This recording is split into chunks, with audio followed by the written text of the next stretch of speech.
Good evening, everybody. My name is Stephen Buffalo. I'm a member of the Samson Cree Nation, Treaty 6, and also a proud member of the Alberta Next Panel. Tonight, we acknowledge that we're on Treaty 6 territory, a traditional meeting ground, gathering place, and traveling route for the Cree, Saulteaux, Blackfoot, Métis, and Dene, and Nakota Sioux. For all our people, and for all people who come before us, and all the people come after us, and all who are here tonight. Tonight, let's have a good discussion about our great province. And now I'd like to introduce our moderator, good friend of mine I played junior B hockey with. 2 minute penalties, his career penalty minutes from Medicine Hat, Bruce McAllister. Thank you, buddy. Good evening, everybody. I've been joking as we've gone along on this tour that, you know, I was the kind of guy that found a guy like Stephen Buffalo to hide behind when things got rough. Great to see you all. Thanks for being here. My name is Bruce McAllister. What a pleasure to be your moderator. Yeah, we were on a bus today. We came down from Fort McMurray, and we were all dressed casually. And I was talking to your mayor, Gerald Albers, in the back beforehand, and he said, "Bruce, you might want to change that shirt you're wearing." I'm like, "What's the problem?" He said, "Well, it's a Calgary Stampeders shirt. Do you know where you are?" I said, "Good point." So thank you, Mayor, for the fashion advice. The Premier is here tonight. We're going to hear from her shortly.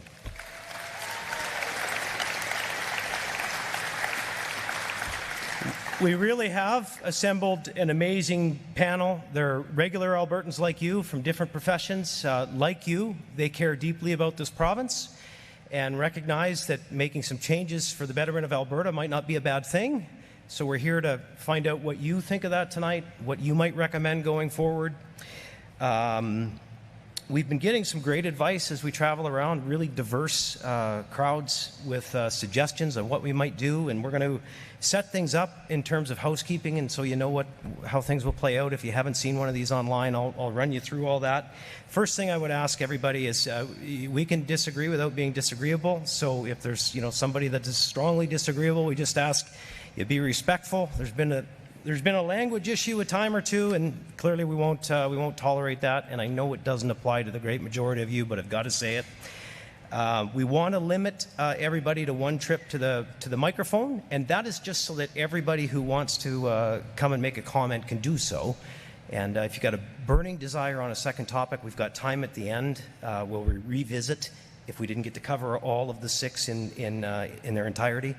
You can come back then, and we ask that your questions be on topic. So we'll separate things into 7 sections tonight, and I'll tell you more about that in a moment. But we ask that you please keep your questions on topic. It is about Alberta Next, the relationship with Ottawa, and what we might do going forward. So if things go off topic, I'll probably wind up cutting the mic and asking you to see Garth Rosewell or Scott Sear. Both MLAs are here tonight. And so you'll be keeping them busy if we go down that road. So without further ado, let's meet the panel. And starting with our Premier, the Premier of Alberta, Danielle Smith, the Chair of the Alberta Next Panel. We have MLA Brandon Lunty with us tonight. The President of Questerre Energy, Michael Binion, is here. The MLA, the newly elected MLA from Olds Didsbury Three Hills, Tara Sawyer. Dr. Benny Zhu, a registered acupuncturist with 30 years experience. Adam Legg is the president of the Business Council of Alberta, offers a great perspective. My former teammate and friend, Stephen Buffalo, president and CEO of the Indian Resource Council of Canada. The Minister of Environment and Protected Areas, Rebecca Schultz, is with us tonight. Dr. Trevor Toome he's like the one person the Premier goes to for more information from the University of Calgary. Trevor, thanks for being with us. The Honourable Bruce MacDonald, former Alberta Court of Appeal Justice from 2009 to 23, and a judge on the Provincial Court and Court of Queen's Bench. Sir. MLA Glenn Van Dyken is from Athabasca, Barhead, Westlock. represents that constituency, pardon me. Melody Garner-Skyba is an experienced leader in agriculture. She'll talk about food supply, food prices, all of those things.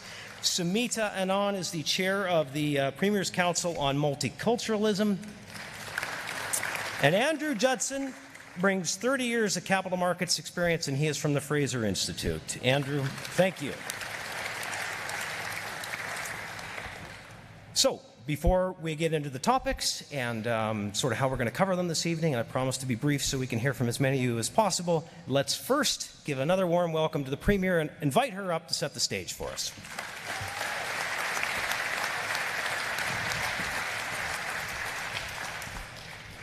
Well, thanks, Bruce. Just to comment on a couple of the things that Bruce started off with. You know, he's always mentioned that he only had 2 penalty minutes, but Buff never mentions how many penalty minutes he had when he played hockey.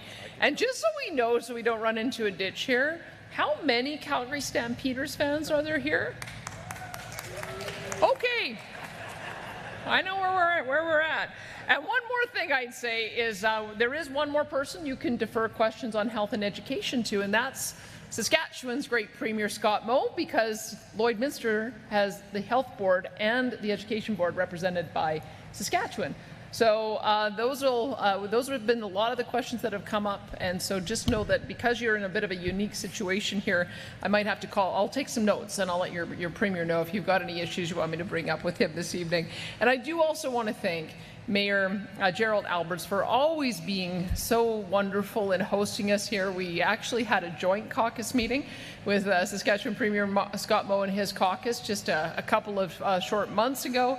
And I also want to thank Scott Sear, who's in an adjacent riding, for also being here this evening, as well as Garth Rosewell, who is generously hosting us here as well. And I do want to thank each of our panelists for being here tonight and for participating in this important process as we crisscross the province to engage directly with you, with the Albertans. This unique and amazing city, of course, straddles our border with Saskatchewan and stands as a monument to the close kinship that our two provinces share. But with such strong representation in agriculture, in heavy oil, in asphalt manufacturing, Lloydminster's economic output is as Alberta as it gets. These are some of the province's most important industries, and Lloydminster has a major impact on Alberta's economy and on our social fabric. Now, we want to give the people of Lloydminster a chance to influence the direction that Alberta's heading, and I want to thank you for coming out tonight to share your thoughts with us today on this engagement process, because the conversations we had this evening and throughout the Alberta Next engagement period will help shape the future of our province. I'd encourage you as well to go back, if you would, and look at what happened the last time the government did a process like this. It was the Fair Deal panel process through 2019 and 2020. And they came up with 25 recommendations that came directly from Albertans, and that has guided our work over the last 5 years. So I'll give you a couple of examples that came from that process. We had the Equalization referendum that came from that process. The panel wanted us to reduce internal trade barriers, and we have done that across the country, including a major pilot project that we've had with Saskatchewan right here in Lloydminster. They wanted us to create economic corridors, and we've signed many economic corridors agreements. Again, most recently, one with Scott Moe and Doug Ford to work on developing pipelines. They wanted us to challenge federal legislation in our areas of jurisdiction. I think we've got about 15 lawsuits going in that regard, and several more coming. Wanted us to establish a chief firearms officer, which we did. Create a presence in Ottawa, which we did. We now have an office in Ottawa with a representative that represents us there. Diversifying our energy sector, we have done that in spades. Relentlessly pursue market access. It's almost a full-time plus job for me doing that alone. And also referenda, and in particular citizen-initiated referenda. Those are ideas that came out of the Fair Deal panel process. So that's an example of, I think, how powerful a process like this can be. And for the last 10 years, to put into context why we need it again a few years later, Ottawa, led by the Liberal government, has taken direct aim at Alberta's core industries. From Bill C-69, the No More Pipelines law, to the tanker ban off the northwest BC coast, the oil and gas emission cap, which of course targets one sector and we know is meant to be a production cap, not just an emissions cap, and their net zero mandates on electricity as well as vehicles. In fact, in just the last 10 years alone, more than $500 billion in global investment capital destined for our resource sector has disappeared. It's cost us hundreds of thousands of jobs and hundreds of billions in GDP and resource royalties that could have been used for healthcare, for education, and for public infrastructure. If Canada is to be a strong and unified country, it must include a strong and sovereign Alberta within a united Canada, able to pursue our own potential without being held back by our own country. And regardless of what each of us believes about these issues or the path we think as best, we as Albertans must be able to respectfully debate and discuss these issues here with our friends, with our family members, and with our neighbours. And I know if we do that, in the end, our province will find the very best solutions to the immense challenges in front of us, and we will come out stronger and freer than ever. I will always put my faith in Albertans to find the right path. I trust you, and I look forward to hearing from you tonight and from Albertans across the province throughout this process. Thanks for being here.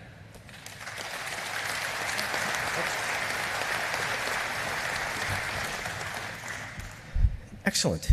Well, let's get started. So here's what you need to know tonight. So we have 6 topics. They are, and then we'll have some time for open topic on Ottawa, Alberta, if your question or comment doesn't fall into those 6. Equalization and transfers, Alberta pension plan, provincial police force, constitutional changes, immigration reform, and provincial tax collection. And so what we'll do is we'll play a video on each one, give a little bit of background, set the stage.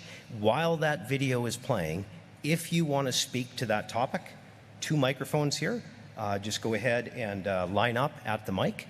And again, if it's to that topic, and when the video is done, I'll come back up here and we'll go back and forth. And it's also my goal tonight to make sure that you hear from all of the panelists, which is a bit of a challenge because really what we want to hear from is you.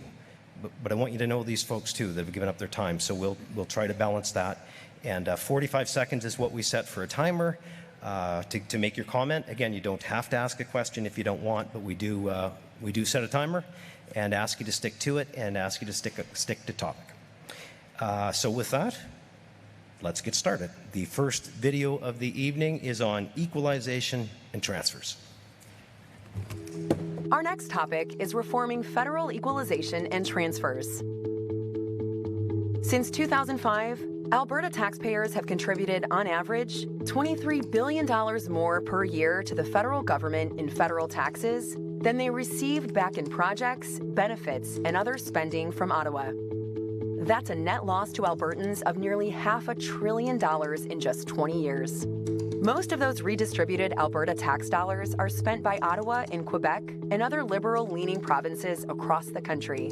And part of that massive fiscal transfer out of Alberta comes through the Federal Equalization Program, which has seen Alberta pay over $67 billion into the program since 1957, while receiving back not a single penny since 1965.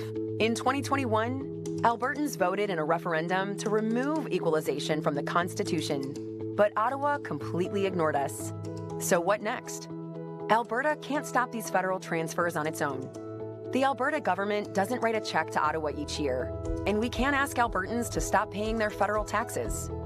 The fact is, fixing this problem will require political support from other provinces. One option that would be appealing to most other provinces is to have the provinces collect a larger share of overall taxes. This is how it could work. Currently, Ottawa collects over 60% of all the federal and provincial taxes that Canadians pay. The Ottawa bureaucracy takes its portion, with the remainder inefficiently and unequally distributed to the provinces. The dollars we do get back have a lot of strings attached, forcing us to run our provincial programs and build infrastructure the way Ottawa wants us to. No provinces want that, especially the big ones like Quebec, Ontario, BC, and Alberta. What if we cut out the middleman and instead had provincial governments that are responsible for delivering health, education, and social services collect around 60% of all taxes, with Ottawa receiving the rest. Ottawa, in turn, would be able to end most transfer programs to the provinces, along with all the strings, bureaucracy, and waste attached to them. Quebec has already proposed having the federal government let provinces keep GST revenue generated in their provinces in return for ending the federal health transfer. Seems like a great idea. Why not apply that same logic to all federal transfers? Less money collected and wasted in Ottawa. Less federal transfers with only a modest amount of equalization for the smallest provinces and territories that actually need it.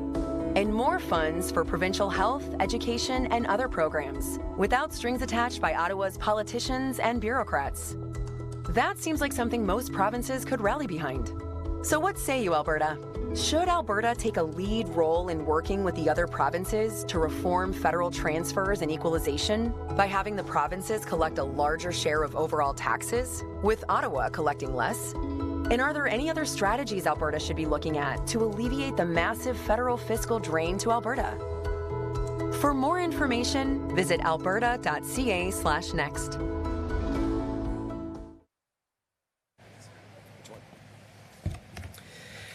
Excellent. So I think I saw somebody heading to the mic that y'all might recognize. Is that the mayor on the mic over here? And maybe that's a good place to kick things off. Thank you, Bruce. It's a real pleasure on behalf of the City of Lloydminster and our residents to welcome the panel, Premier, and all the MLAs, as well as cabinet ministers, as well as business and other interests. Thank you for joining us. Certainly, you've struck a note as a municipal leader that has to deal with taxes and transfers that we receive from the provincial government and the federal government. We would, as the municipal leader today, I would welcome the opportunity to see more come from the province to support infrastructure in our city, be it streets, roads, water, sewer, recreation, culture facilities, such as this beautiful facility that we're standing in. So I'd certainly welcome that, any opportunity that we would see that money transferred from Alberta. Thank you very much. Thank you, Your Worship. Okay, so we'll get to as many as we can, and we'll go to the panel for some context when needed. And the Premier's great. She'll probably jump in and cut me off regularly tonight, so we'll get used to that. Let's go to the other microphone. Lorley Ketchum. Hi, Lorley. I was watching this and just sitting there thinking 60-40 convinced me that we should send even 40% to Ottawa. I really need it, because I don't know why. I don't know if anybody wants to take that on. Well, let me take it on in this way. Okay. And I'm sure Trevor Toome or one of the others would be able to elaborate more. I've been sitting next to Trevor Toome at a couple of the previous panels, and one of the things we talked about is what is the cost of provincial areas of constitutional jurisdiction versus federal areas of constitutional jurisdiction. And our programs are expensive, so we are responsible for about 70% of the cost. And as you saw with that video, we only get 40% of the revenue, which creates a situation where Ottawa overtaxes and then they distribute it back unfairly. So that would be a more equal balance by shifting it. The things that they are responsible for, military, it's going to become increasingly important, as we've seen with the relationship that we now have with the United States and the expectation that we move to 5% of GDP for military spending. Also, the federal government provides an additional social program to seniors called OAS and Guaranteed Income Supplement. Those are two of their most costly programs. So that's something that is that they've taken on as federal jurisdiction. If we haven't talked about whether or not we would take on that similar program and have the transfer for it, but that is another major area. And they also do a lot of international work with international trade, and so that would be sort of a third area. There's probably some other big ones that I've missed, but I'll let others sort of jump in so that you can see that there are under the Constitution significant areas where they would still have to be able to receive funding for, but they way overtax, and then because they have so much left over, that's why we end up with this crazy system of them transferring back to us. And we will, I promise, go to Trevor and Michael both on this issue, but first let's go to this gentleman. Good evening. On April 28th, the federal Liberals secured a majority government from the rest of Canada by attacking Alberta's best customer, America, and Alberta's resource industries.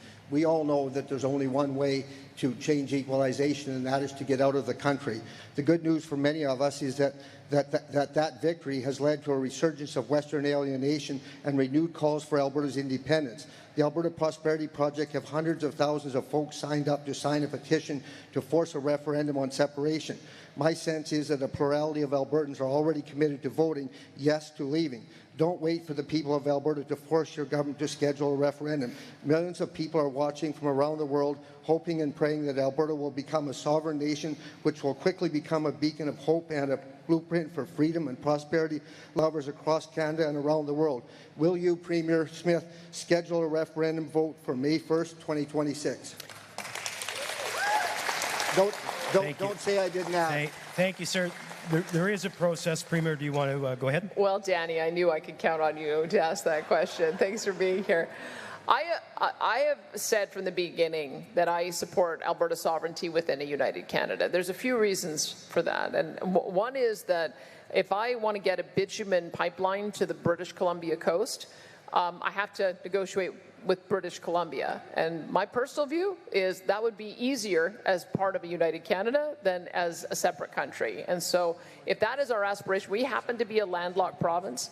And I'm very encouraged by the fact that the provinces all feel the same frustration that I do at the federal government breathing down their neck and forcing them to pass policies and enact policies in a way that suits federal interests rather than provincial interests. I feel like we've got unity among the premiers like I've never seen before. And so with that behind us, I think that we can change the federation. I'm still working towards that. That's what our process is to try to find ways that we can fix confederation, make it work better, maybe make it work a little bit more like how Europe works, where you have autonomy at the national level, and then there are things that you coordinate on among the member states through the European Union. It's not a perfect example, but there's certainly a lot more autonomy at the national level in Europe. But there are models around the world that I think can work. It's a matter of us trying to rewrite the rules so that we get the federal government back in its lane so we can be in our lane. That's what I'm working towards. If I have those said, that if either of the petition campaigns get enough signatures, that we absolutely will put it on the ballot and we'll let Albertans decide. But I'm waiting to see what happens with that petition campaign. Thank you, Danny. Thank you, Premier. Next in behind you, sir. No. It's not back and forth. Next person. Thank you. Time? Okay. So thank you. So I have two thoughts on this. One is, as far as the fiscal capacity of the provinces, the one thing that does, I think, get on everyone's nerves is the provinces that have their own crown corporations and artificially keep prices low, and that going into revenues overall. I think there needs to be some sort of standardized rate of electricity or something like that all the provinces use, so it's fair, so that some don't have more benefits than others. On the other hand, the collection of taxes is really not all that different from education taxes that are collected by a municipality and then sent to the province and then back to the municipality in the form of the different Lloydminster or the LGFF and different things like that. So I think get rid of property taxes at the local level and just have us have the power at the local level to decide how much to tax people. Thank you. Trevor, I always call on you at some point during this discussion for some of these numbers and an explanation. Can I do that now? Sure. So I think I'll build directly off of the comment and the question there with respect to equalization and electricity prices. I think this is a big issue that's not broadly recognized or well known across the country. That if you look at the resource revenues in Quebec, for example, the revenues from hydroelectricity is very, very important for them, several $billion per year. But their power prices are by far the lowest in the country.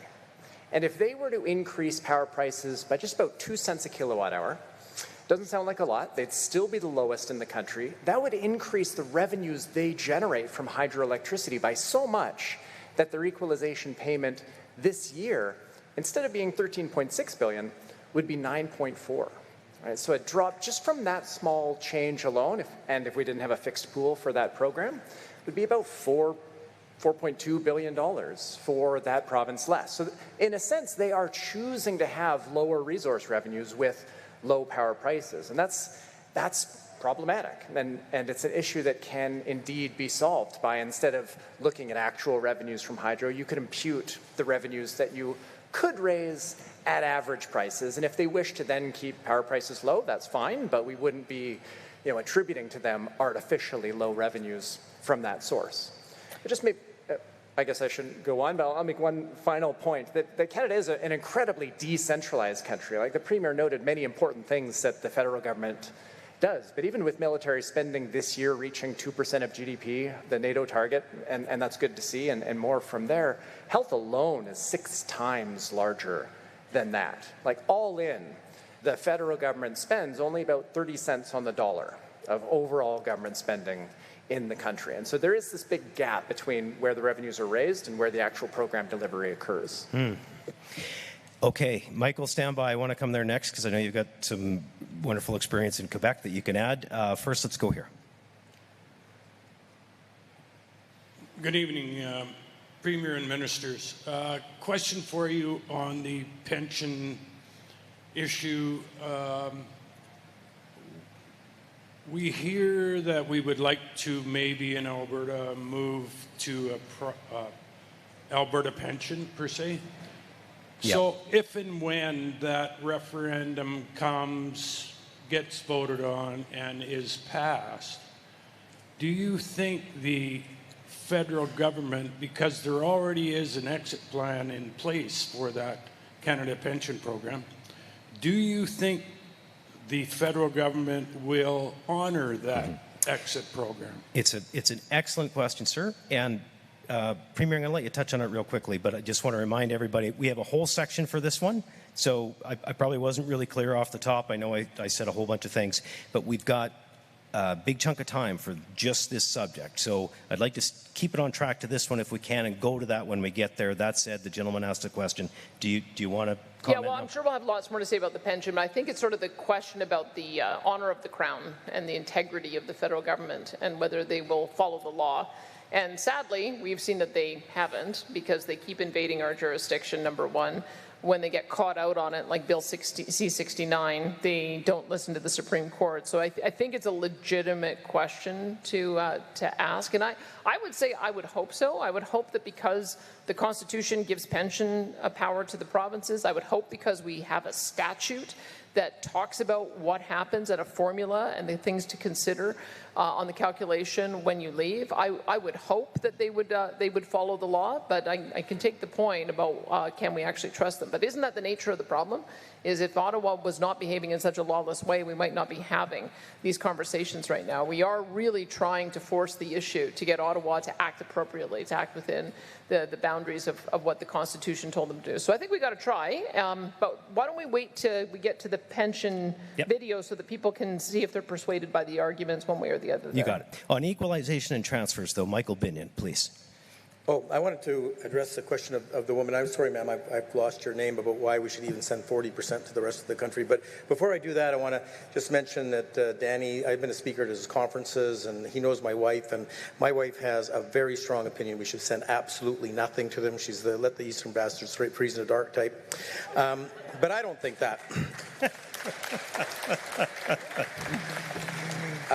I was really persuaded some time ago that a grand bargain in the country where small provinces that can't afford to keep up their jurisdiction in education and health, if they don't get some sort of help, they'll be lobbying the federal government to interfere in provincial jurisdiction. And so equalization was a way, federal transfers was a way for us to say, okay, let's make sure those provinces have enough money, basically so they stay out of Alberta politics. That was, to me, a grand bargain. And I thought, in the end, equalization was something that we did to the other provinces, not for them, because a model where you produce more than you consume is sustainable, both socially and economically. But a model like has been happening in some other provinces for a generation or more, where you consume more than you produce, is not sustainable socially or economically, and we're starting to see that. And so where I become upset is on a couple things. I'll get to this Quebec point that I didn't think they cut off my mic. I did it to myself. We're not going to cut you off, Michael. And anyway, so where I got upset was when the grand bargain got broken and they started to interfere in our jurisdiction with Bill C-69 and Bill C-48 and clean fuel regulations and clean electricity regulations and cancelling pipelines. And I'll talk about how they won't let me develop my gas discovery in Quebec as well. And I said, now they're no longer allowing us to produce more than we consume, and they've broken the deal.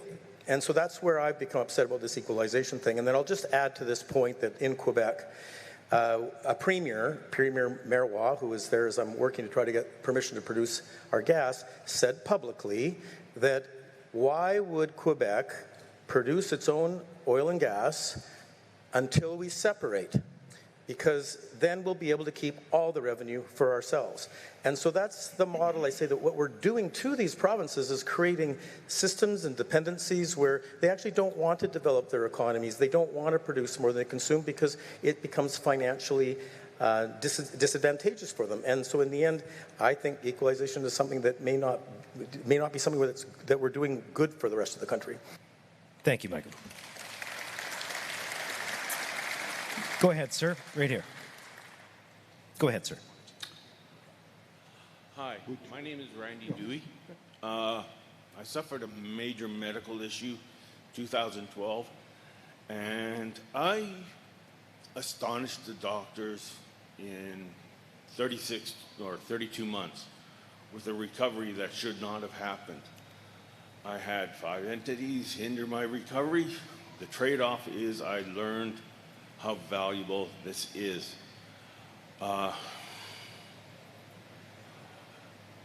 I found out I could bring in if intellectual property rights are strengthened for health in Canada, Alberta's share would be over a 75-year period with 2 clinical trials, $207 billion. That's not chump change. Alberta, or Canada's share would be roughly 980. This is rough math because I don't understand the tax tier systems as well as I need to, but I do understand the highest tax rates. So that's where I'm leveling this on. But I'm in a dire situation. Randy? Yep. Thank you for coming tonight. And I'm going to tell you what I'm going to do. We've got a couple MLAs here as well. I'm going to ask them to come and see you and see if they can help you in any way. Okay? Thanks for being here tonight.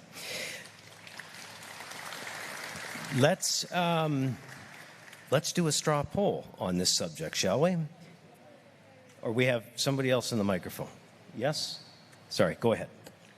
I'll be really quick here. This is for Premier Danielle.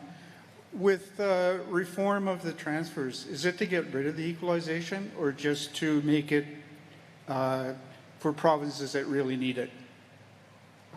I'm open to either. Like I think we started off with the idea that every province should have a pathway to ultimately become self-sustaining, and it doesn't matter what your size is. Look at Saskatchewan. Look at Newfoundland and Labrador.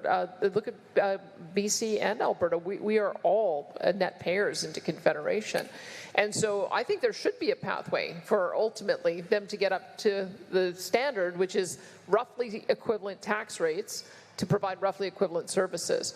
So that should be our aspiration, but there maybe need to be an interim step. And in my view, the interim step should be that small provinces should not be transferring money to big provinces. Newfoundland and Labrador, our poorest province with the biggest amount of debt, with one of the smallest populations, should not be a net payer into Confederation so that Ontario and Quebec can receive equalization payments. That's just bananas. So what we're advocating for is let's treat all of the big provinces fairly. Let's give them the same equal per capita transfers, and let's have a more modest equalization program built on the original principle, which was that the smaller provinces need to be able to have a little bit of a boost up. They don't have the economies of scale, so they can deliver roughly equal programs. That makes sense. Thank you. All right.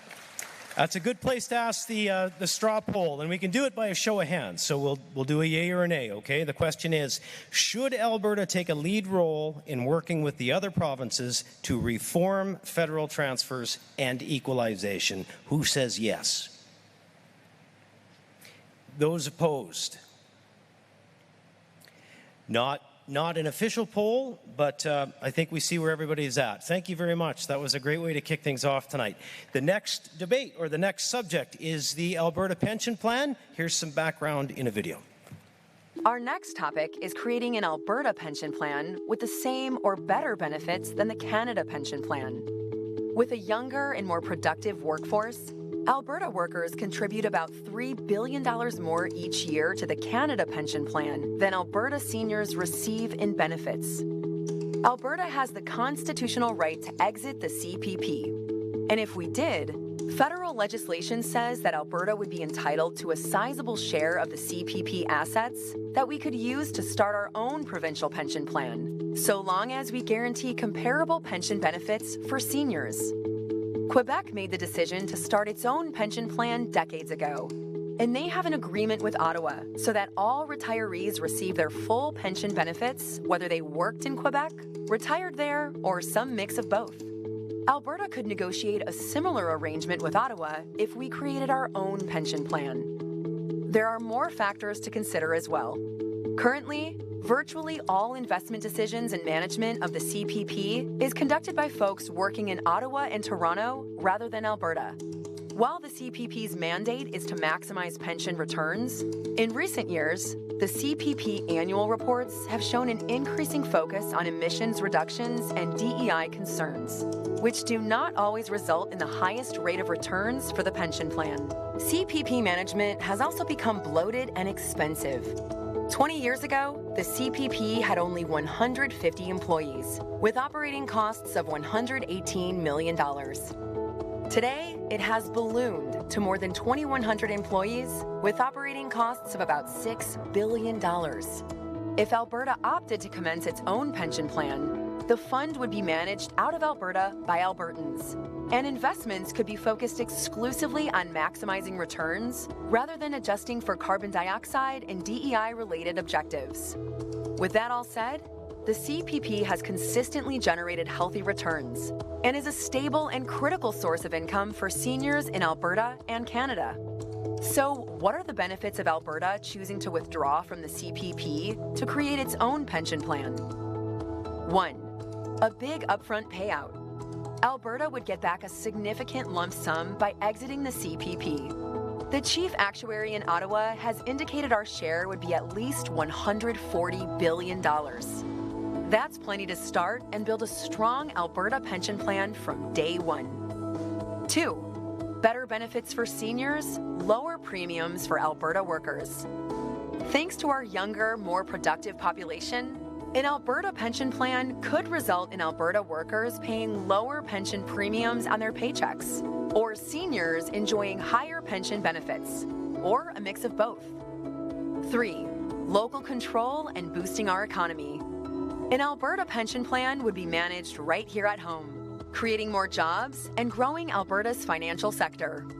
We would also be insulated from the economic and demographic decline in Canada. Our investment decisions could also be steered clear of ideological decision-making and instead remain focused on the long-term rate of return for Alberta pensioners. But there are some risks to consider. 1. Uncertain payout. The CPP exit rules aren't clear in the federal legislation, and Ottawa is notoriously anti-Alberta with its decisions. So the size of the lump sum Alberta is offered could be lower than it should be. This could result in a lengthy court battle with the federal government, and it could lower our ability to increase benefit payments for seniors or lower premiums for workers. 2. Long-term risk. As with any pension plan, if the plan is mismanaged or Alberta's economy and demographics fall behind Canada, premiums would have to rise in the future in order to guarantee our seniors the same benefits they enjoy today under the CPP. Regardless, as with Quebec, Alberta's government would still be able to guarantee that an Alberta pension plan provide the same or better benefits to Alberta seniors as they now enjoy under the CPP. 3. Portability concerns. The Quebec pension plan and CPP have an agreement in place to ensure pensioners get the same single pension, regardless of where they worked or lived in Canada during their career. Alberta would expect a similar arrangement with Ottawa, but it is not guaranteed. So, should Alberta withdraw from the CPP and use Alberta's portion of the CPP to create our own Alberta pension plan? Or should we continue with the CPP as we do now? I expected there to be long lineups at the microphone before that video finished for some people to make some comments. So go ahead and feel free to line up if you'd like to speak to this issue. I think we have somebody at this one, so go ahead. Thank you. Firstly, I'm a former progressive conservative, and I want to reiterate my responses to all 6 of your topics. I do not like them, and I feel that the answers were forced and very biased. They are either all unnecessary, creating duplicate or very expensive bureaucracies, an unwanted overlap, or based on untold and skewed facts. However, I will tell you about my experience with the Alberta Pension Plan surveys. I have now completed 5 surveys regarding the Alberta Pension Plan. The first was a phone call before the Alberta Pension Plan even hit the news. Yep. I was asked about the Alberta Pension Plan. I told the caller I was a Canadian and definitely not interested in an Alberta pension plan and to leave the Canada Pension Plan alone. She replied, "That is not an option on this, and it is not an answer that I could give." The second survey was with the Alberta government website. Again, I could not say no. I think I know where you're going with this. The third one, not all of it. The third one was the town hall meeting with my MLA. Do you have a question, ma'am? No, I don't have. Okay, so I take your point, and don't mean to be disrespectful, but you're well over 45, so I'll give you a second to wrap it up if there's something else. Can I just tell you that about the Canada Pension Plan has not been reiterated by this. Okay. You're not a fan. I can see that. No, I know, but it also, yes. We as the Canada Pension actually...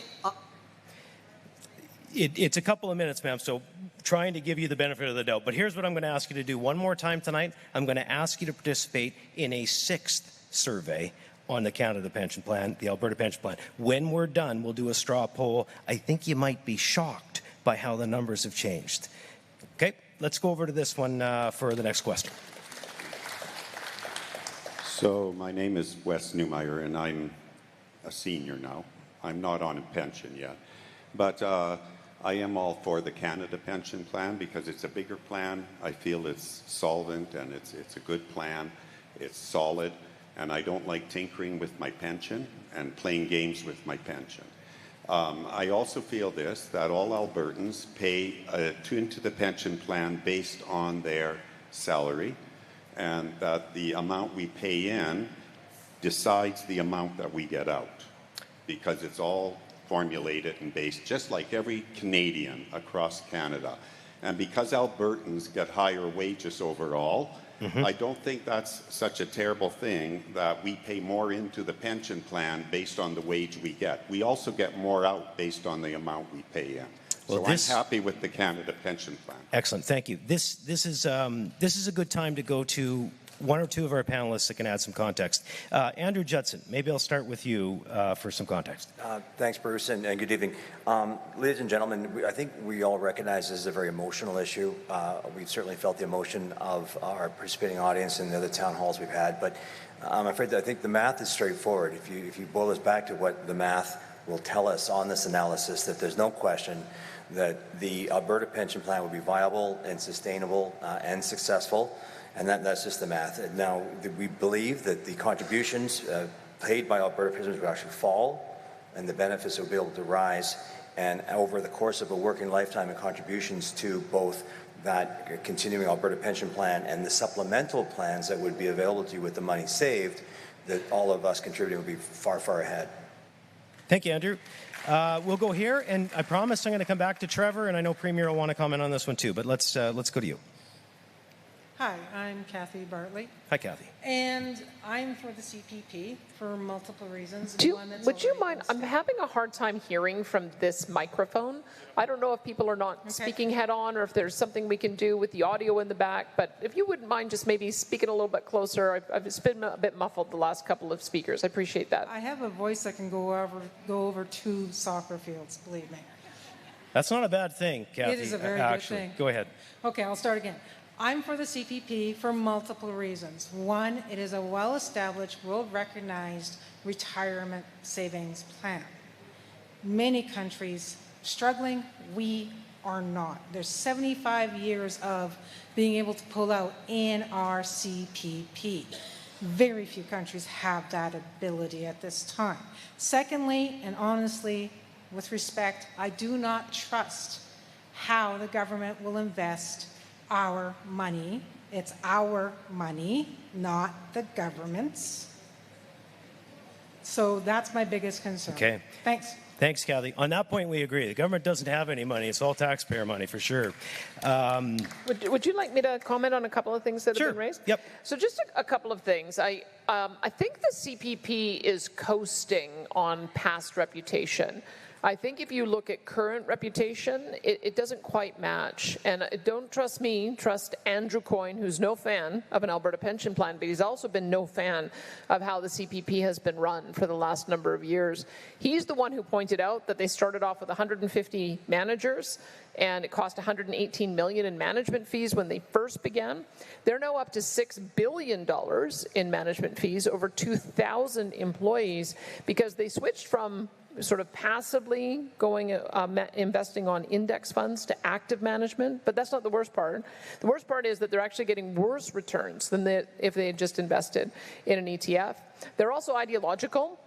They've been investing on diversity, equity, inclusion principles, as well as environmental sustainability governance principles. They just finally dropped that because it was a disadvantage to our industry. I mean, what a big slap in the face that Albertans are the biggest payers into the system, and our pension plan had an overt policy not to be supporting our oil and gas industry and the investments there. So I would just ask you to consider that. The other thing I'd say is that it is in the legislation that you cannot opt out unless you offer equal or better benefits. So anyone who is currently a recipient of CPP, the only thing they stand to gain is more. They cannot lose because there's no way that we would be able to pay less. The real question is, would we be able to reduce the premiums on our younger generation and those coming up? And the answer is an absolute yes. Trevor, too, might want to weigh in on this. I was sitting next to him, and he gives me these little tidbits of stats that I've been jotting down. But our program would be equally solvent to the federal program if we only had $20 billion in the fund, because it's a relatively modest amount that we have to support seniors. We would get a minimum of $140 billion based on what their formula was, based on some of the calculations he's done. We think that we'd get a little bit more, we'd get more than that. But if we got that additional amount, not only would we be able to provide equal or better benefits, we would also be able to reduce the employee contribution and the employer contribution as well. So that's part of the reason why I think we have to look at the current way the CPP is being managed and do a judgment on whether it really is getting the best returns for us or if we can do better. Thank you, Premier. I was going to save Trevor, but Trevor, let's do it. Great.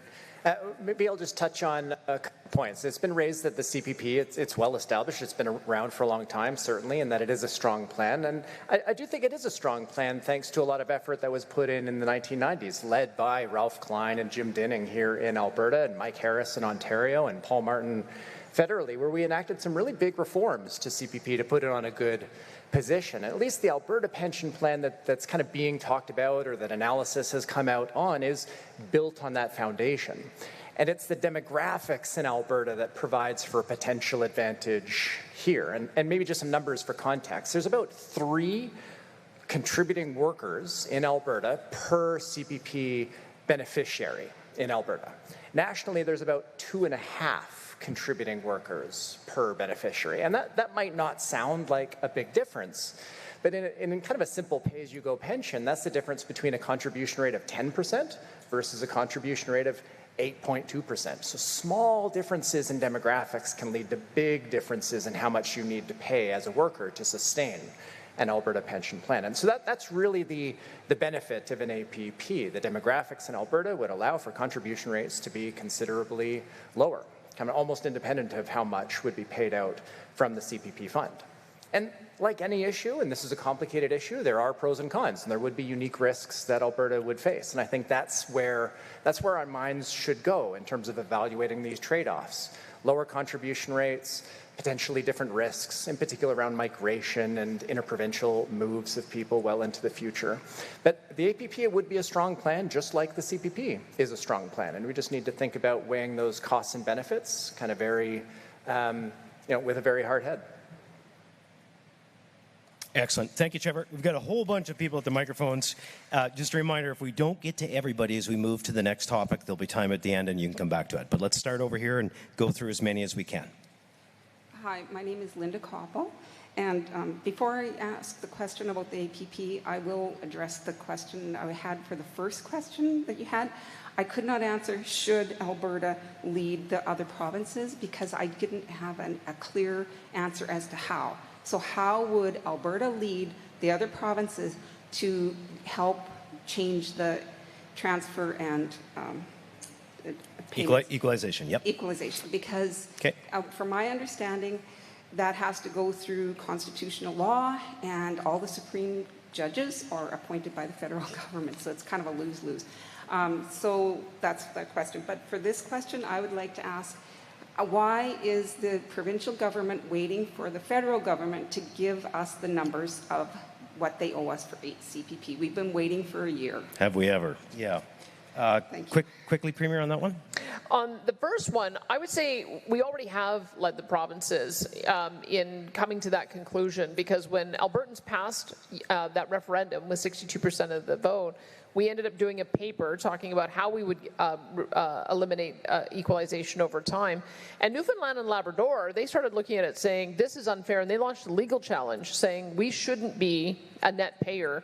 We deserve equal per capita transfers to the big provinces. BC joined that lawsuit, as did Saskatchewan. So we now have 4 provinces who are all saying what we're saying. So sometimes you can start a conversation and it can result in major change. And I think there's somebody else on the panel who might be able to talk about the fact that this has been a long time since equalization has changed. We've had many, many iterations, and it's probably time for another one. So it's not impossible that that can be led at the provincial table. Yep. And then we had to ask the federal government, just so that because they disputed our number when we came out. We hired Bill Morneau's firm. We wanted to hire an Eastern Canadian firm that had liberal credentials so that it would have credibility, and they still rejected it. We said, well, if you reject our interpretation of the Act, tell us what yours is, because we felt like Albertans needed to know the rough number of what that transfer would look like if they were going to vote yes or no on it. So we think, based on their formula, it's not as much as we thought. It's $140 billion. It would still allow us to maintain the benefits, but it would also allow to reduce contributions and more. And that's why we're consulting again to find out if people want to put it to a vote. I want to save the panel comments just because we got such a long lineup. I want to hear from as many of you as possible. Go ahead, sir. Let's go right here. Hi, my name is Terry Elko. To the panel, I don't understand why you're all waiting for a number to come out of Ottawa. Why don't we just start our own plan as a parallel and get on with life? We're stumbling around here waiting. You're never going to get a figure from them because you know how the speed Ottawa works. I mean, is it really tough? And as a final point, would you give your savings plan to your neighbor to invest? Probably not, Terry. Good point. Over here. Well, the only thing I'd say is... Premier, we are so out of time. Go ahead. But I saw there was a lot of enthusiasm for that. But just understand what that means is that we'd be leveling another tax on Albertans. Not only would you have to pay the $9 billion you're already paying to support the historic plan, but you'd need to start levying a new tax to be able to support a brand new plan. And so we just gave a tax cut of $750 because we heard Albertans needed that. So I don't know that there'd be an appetite for a brand new tax. Okay, over here. Hi, my name is Janelle. I'm just a little curious. I saw DEI pop up on there, and I'm kind of trying to figure out how that has anything to do with. Sure, we can answer that question, Janelle, for sure. Probably an AIMCO experience. Premier, I wanted to save time, but I think you do have to address it. Yeah, when we brought in Stephen Harper and a new management team at AIMCO, we found out that they had an investment officer who was judging whether or not they should put investments based on diversity, equity, and inclusion concerns. And our view is that investment should be based on returns. It shouldn't be based on ideology. And so they ended that practice. They also ended the practice of putting it through a lens of ESG, and they looked through a lens of does it make a good return. Any pension plan that is trying to maximize the shareholder value for the people who are plan members have to be focused on returns, not ideology. 100%. So this is the challenge, to give every topic its time. We're way over on this one. So to those of you in the line, can I ask that you'll come back when we have the open time at the end so that we can move to the next one and give it its time. So I want to ask the straw poll before we leave this topic, though. Should Alberta create a pension plan with the same or better benefits than the Canadian pension plan? Yes or no? All right, who says no? The ayes have it. Okay, the next topic that we're going to discuss today is the possibility of a provincial police force. Here's the video. Our next topic is the potential creation of an Alberta police service to take over community policing from the RCMP. Today, roughly 80% of Albertans are served by local municipal police services, such as the Calgary, Edmonton, and Lethbridge City Police Services. However, Albertans living in most rural communities and a few mid-sized cities like Red Deer, Fort McMurray, and Airdrie are policed by the RCMP under Alberta's policing contract with Ottawa. And as is the case with most federal agreements, Alberta is getting shortchanged. To be clear, RCMP police officers and staff aren't the problem.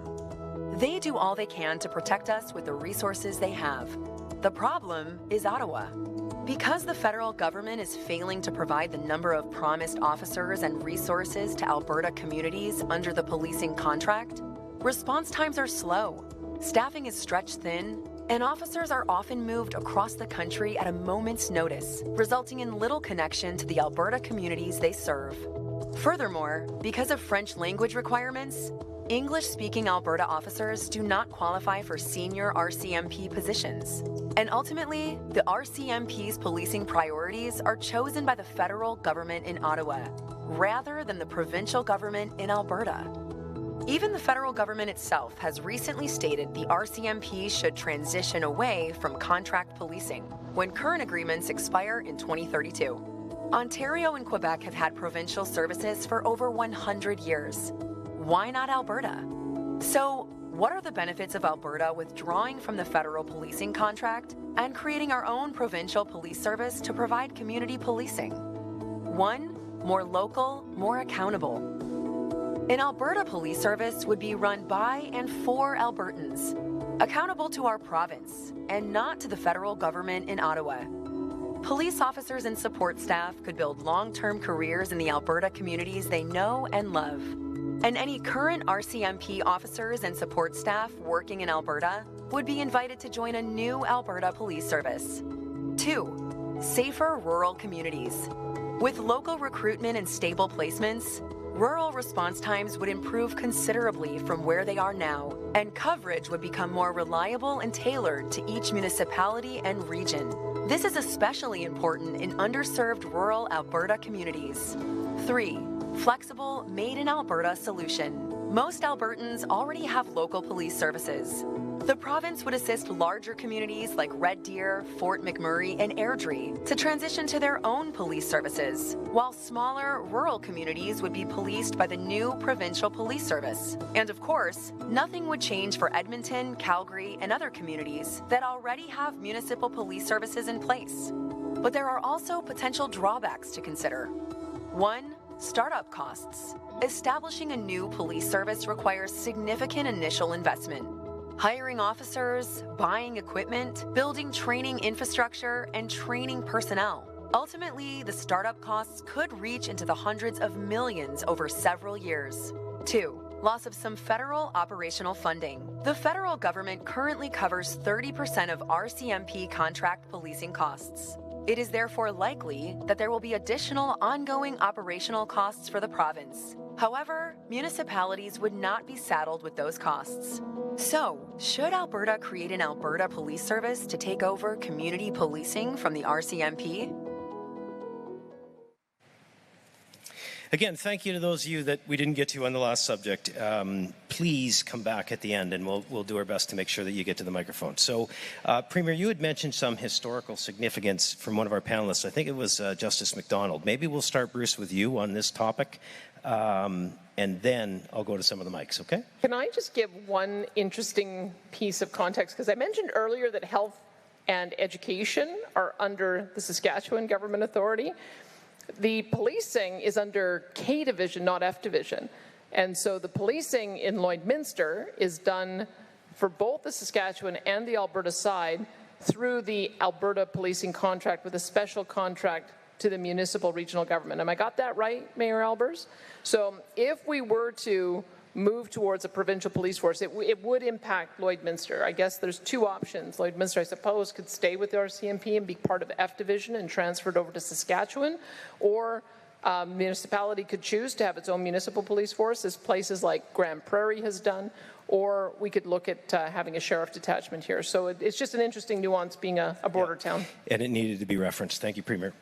Bruce? Yeah, I just like to point out that of Alberta had its own provincial police called the Alberta Provincial Police from 1917 to 1932. And the reason that came about was that in 1916, the Alberta government passed a law on prohibition. And regardless of what you think about that, it was the law of the province. But the RCMP, that were acting as the provincial police for Alberta, refused to enforce it on the orders of essentially Ottawa. So that got in Edmonton and Ottawa, it got into quite a tiff, if I can put it that way. And with the result, Ottawa removed all the RCMP officers from Alberta, ostensibly to help with the war effort at the of World War I, but that was just a pretense. So the province was required on virtually no notice at all to set up its own provincial police force, which they did. And the Alberta Provincial Police became a very effective force and policed the province through the turbulent 20s, which was, particularly, I guess, turbulent because of a number of social conditions that were going on at the time. But unfortunately, in 1932, the province became basically bankrupt, had no money, and so they had to fold the Alberta Provincial Police. It wasn't for any operational reasons, it's just because they didn't have the money. And that's how the RCMP got back into Alberta. Thank you, Bruce, for the history lesson. Sir, why don't you kick us off over here? Actually, there's people who haven't asked questions yet. I'll sit down.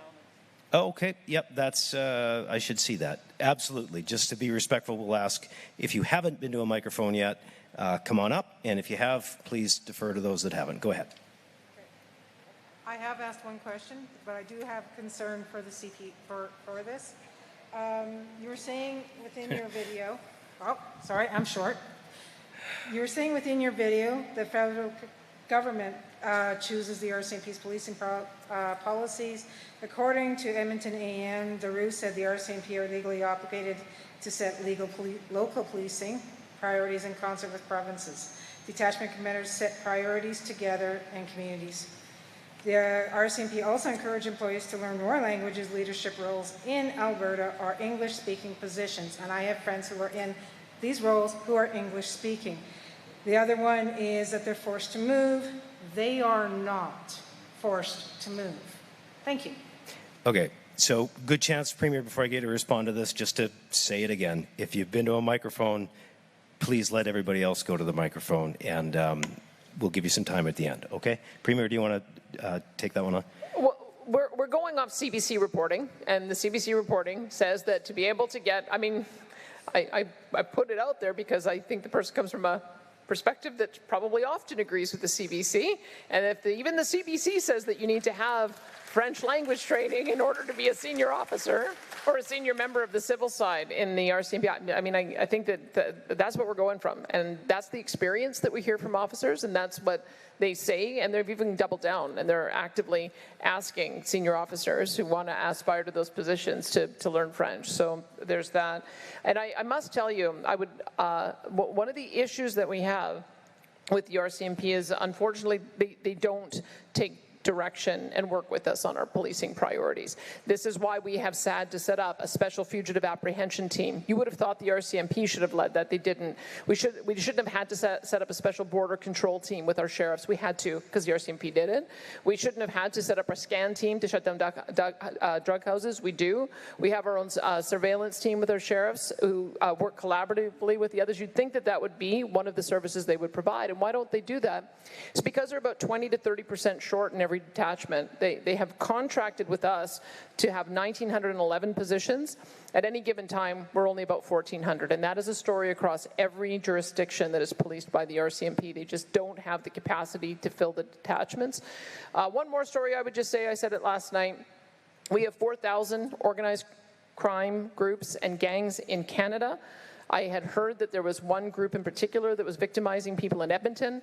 We contacted the RCMP to see if we could get some surveillance or some intel on that. They said they couldn't share that with me. So they do not report to our government. They report to Ottawa, and we're now in a point where we have to start a special intel unit within our sheriffs so that we can understand which of our communities are being impacted by these thugs. So I would respectfully disagree with you. There's a reason why those who are in rural areas have expressed frustration at the lack of response from RCMP, and what we are doing is responding to that. In addition, on his way out the door, Justin Trudeau finally said publicly what he's been telling us for years, is that he thinks the RCMP should become more like a federal FBI and should leave community contract policing. And we don't want to have what happened to us in 1917, where they just bailed on us, and we ended up having to scramble to create a police force. If they're going to bail on us, we've got to start planning by supporting municipalities who want to get their own service and by also shoring up our sheriffs. Thank you, Premier. Go ahead, sir.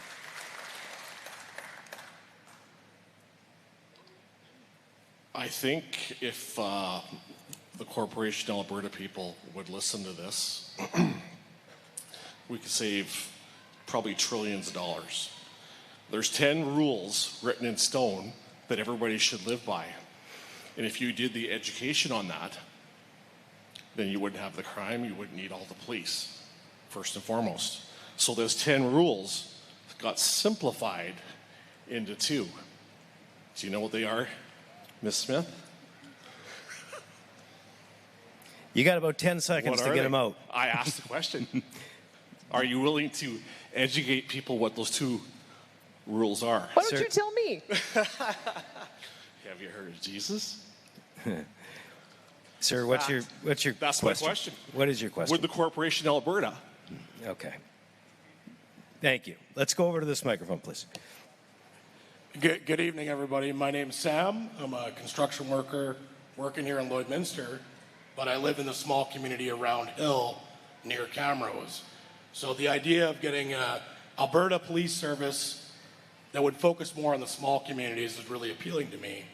You know, with the unchecked immigration and the rising crime that we're all facing, this might be a good idea, even with the potential drawbacks. Thank you. Thank you. Hey, let's get some rural MLA perspective. Tara and Glenn, can I ask both of you to weigh in on this one quickly? Yeah, I was chomping at the bit. Sorry. I want to take this one. If you live in a rural setting, if you are representing in rural, you know the problem we are having. And it is in no way, shape, or form a disparagement to the officers in uniform and what they're doing. But the reality is we do not have the supports that we need to the level we need at all. You know, there's often not a response time because by the time they're going to get to us, it's long past. We get that call when we have issues every time, just about, which is why in those communities we often rely on our social media to do crime watch with one another. I just finished, obviously, door knocking, and I was at a door with a retired RCMP officer, and he was very much in support of this because he has the experience of what he knew the resources they no longer had to help do what we needed to do. I hit a door with an active Calgary police officer who lives in a small town, and he also thought it would be a good idea. I shut myself off. So what I'm saying is, There is a problem in the rural area that needs more support. Thank you, Tara. Did you shut yourself off again, or were you done? You were done? Okay, Glenn? Okay, thank you, Bruce. And thank you all for coming and participating this evening.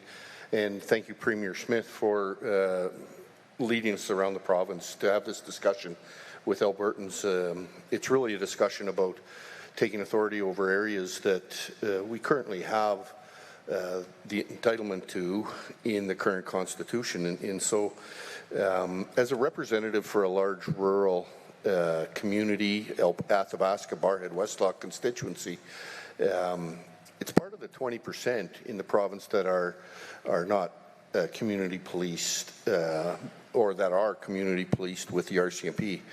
And the thing that really, it is an emotional topic in my constituency. People are very tied to RCMP, but they also realize the threat of the potential where RCMP would no longer be in contract policing in 2032. And so I approach it as an elected representative as informing my government that it would be irresponsible for our government to not address the potential that we would be without community policing at the time of 2032. So that's kind of the way I approach it, is that it is a responsibility that we have to ensure that our rural communities are protected at that time. All right, there'll be one more perspective from the panel in a minute, Stephen, but first, let's go over here. Can I just tell you, Bruce, I found the story from CBC. Senior RCMP officers in bilingual positions who can't speak French and aren't learning,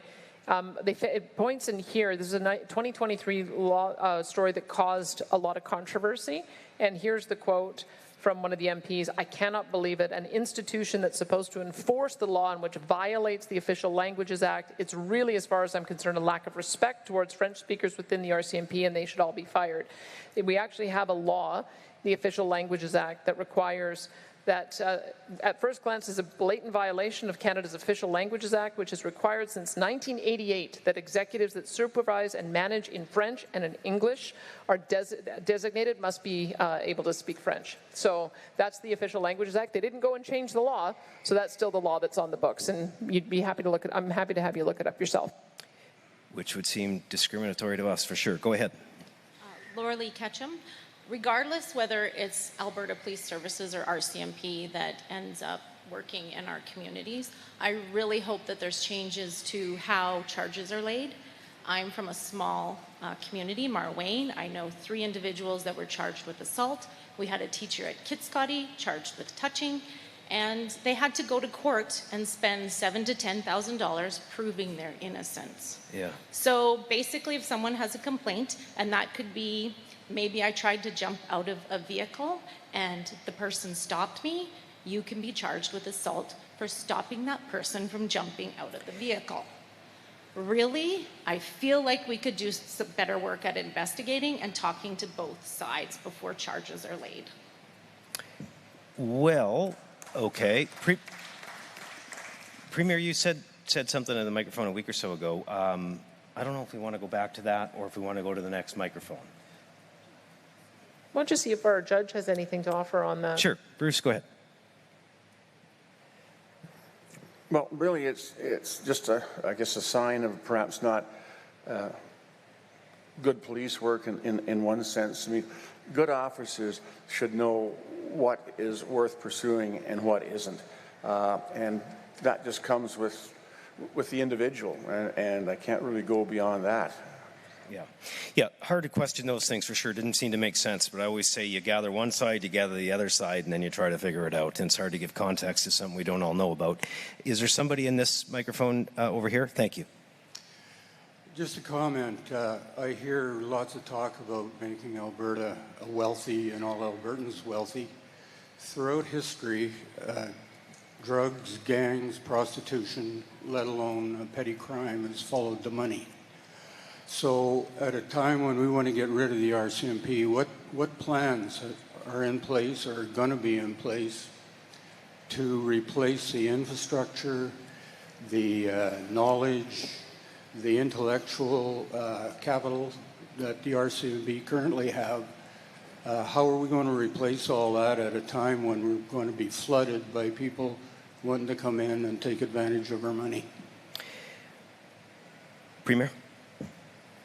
We're very fortunate that we have a lot of members of various police forces who move between the different services. So we do have those who were in the RCMP who've come to sheriffs. We've got those who are Calgary Police Service, Edmonton Police Service. What I would say is I think it came as a bit of a surprise when Grand Prairie decided that they wanted to go to their municipal force, how many people were interested in applying for those jobs, because we keep getting told by the RCMP how difficult it is to get people to apply. That's why we have all these vacancies. They have 110 positions they need to fill. They had 200 people, qualified people, apply to take those positions. So it just may be that the people don't want to work for the RCMP for a variety of different reasons, and it may well be that they kind of want to work in their home community, and that's why they are attracted to a municipal level of force, or they may want to work in a sheriff's detachment because of all of the different units that we provide.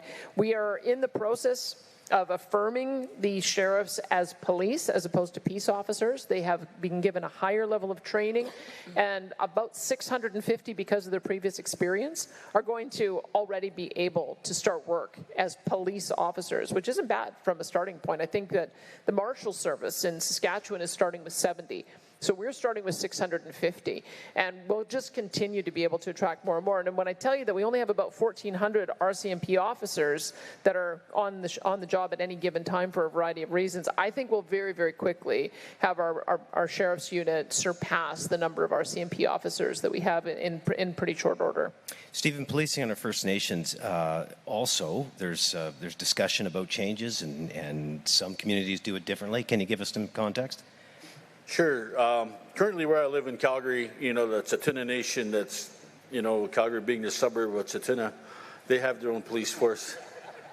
And I know Blood Tribe, the biggest reserve in Canada, has their own police force. So, the process can work. The Siksika Nation, they're starting a program there now. I know that it's moving to the level. But at the end of the day, it comes down to the financial supports and the human resources to mandate these things going forward. Thanks. I'm glad a few of you caught what he said. He's quick, very, very dry and quick. And he was like that 35 years ago, too, I should tell you. Let's go over here, and then I want to bookend this one and get to the next topic. Thank you. So according to ChatGPT, Quebec pays a lot for policing because they have the provincial police and RCMP in. So my first question is that what we'd be looking for, or would we be paying less, and how much less? And then the second question is, this is probably a dumb question, but if we had a provincial police force, would we be able to elect a head of the police force for our communities? Communities can vote for and elect a sheriff or whatever we call them. Thank you. No dumb questions. Yeah, that's a good one.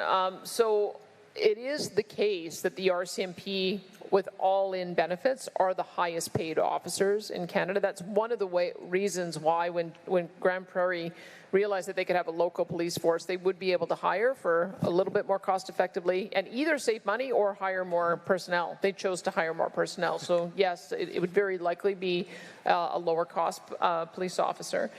When it comes to who leads it, we've chosen a chief Sat Pahar, who was, I think, a 35-year member of the Calgary Police Force.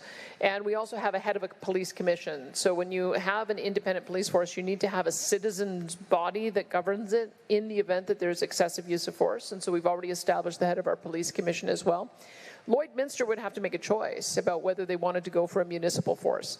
And if they went for a municipal force, then they would hire their own municipal chief through the council, and they'd also work with us to appoint a locally appointed police commission. That's what we do in Calgary, Edmonton, Taber, Lacombe, Medicine Hat, Lethbridge, and the other jurisdictions that have local police forces. Okay. Let's try and get through a couple of more without a panelist reaction, just so we can get, even though we're over time. Go ahead. So actually, I just want to support the Alberta Police Service. I've been in Canada for 24 years, And I know, thank you. Okay, I appreciate it. But yeah, the population is really growing and we have a diverse culture. And also Ottawa people, Ontario are coming here because there is more opportunity here in Alberta. And to that person that asked the Premier about those 2 commandments, anyways, there are more churches here, but the crime is growing. So I really have to support that Alberta Police. Thank you. Thank you. Thank you. Okay, one more. Hi. I'm wondering if we were to have our own provincial police force, do you see any changes in the catch and release programs? It's really noticeable for me because I come from a small community and you know people that have offended over and over and over again and they get a slap on the wrist and they get sent back into the community to continue doing the same crimes that they did. It's a huge issue. Premier, one sec. This lady's been waiting a long time. We'll answer your question and try and book this one in too. My name is Nanette Stewart, and I was a municipal employee with the City of Lloydminster in 2006 to 2010. I worked within the RCMP. I was a 911 call taker, dispatcher for the RCMP, and I have great respect for the RCMP to a degree, but I am really disappointed in the politics that kind of took over our forces, and a lot of people didn't have choice when it came to vaccines, and I have 4 informed consent packages. 3 of them came from Sask Health Authority, 1 came from Alberta Health Services. My question is, why are our officers not getting these? Our military, our frontline workers? Thank you. I'm hoping that somebody can answer this for me. I'll tell you what we will do. As a grandmother of a vaccine-injured child. I'll tell you what we will do is we'll have an MLA help you with those issues specifically. But Premier, to bookend this topic, there's a couple of things you may want to touch on. Well, again, we amended our Alberta Bill of Rights so that to protect medical choice. So anybody who wants or doesn't want to get a medical intervention, I know because of the stories that we heard, and I've heard them and read them too, because of those, we've changed the law so that can't happen again. But let's make sure that your MLA is in touch with you to see if there's anything that he can do to help navigate some of the particular issues that you're raising. When it comes to the issue of the catch and release program, I would say that let's see what happens in the fall, because this is another example where there is consensus among the premiers. When you've got Doug Ford writing letters because of some bad dude let out on bail who goes and kills one of his officers, and you have NDP leader Wab Kinew writing a same kind of letter because some bad guy went out and went back to his community and killed members of the community. When you've got that kind of consensus, whether it's a Conservative leader or an NDP one, and all of us are saying we've got to end this program. If somebody's violent and a danger, you got to keep them behind bars. That's what we have to change. The way they changed the law in the past was that they looked at whether a person was suffering trauma because of generational trauma, residential schools, and that's a different consideration about how we help repair that person. The consideration before the court should be, are they a danger? Are they going to get out and repeat offend? Are they going to go kill somebody? And if they are, keep them behind bars. So we need some legislative change to get back to giving the judges more direction on that and less discretion. And it sounds like the Prime Minister has heard us, but we'll have to see in the fall. Ma'am, I think you're the last one in the line on this. Go ahead. Go ahead. Come on forward. Nope. That's it? Okay, excellent. So here's the question. I just want to make one point before we wrap this topic.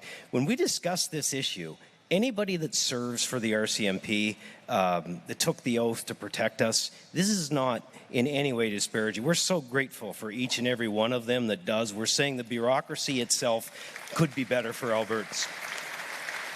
So the question is, should Alberta create an Alberta Police Service to take over community policing from the RCMP? Who thinks we should? Who's opposed? That is a very strong mandate, and from the people in Lloydminster. That was a great discussion, folks. Thank you. The next issue we're going to talk about is the discussion on constitutional changes. Here's the video. Our next topic is Alberta taking a lead role in working with other provinces to pressure the federal government to amend the Canadian Constitution to empower and better protect provincial rights.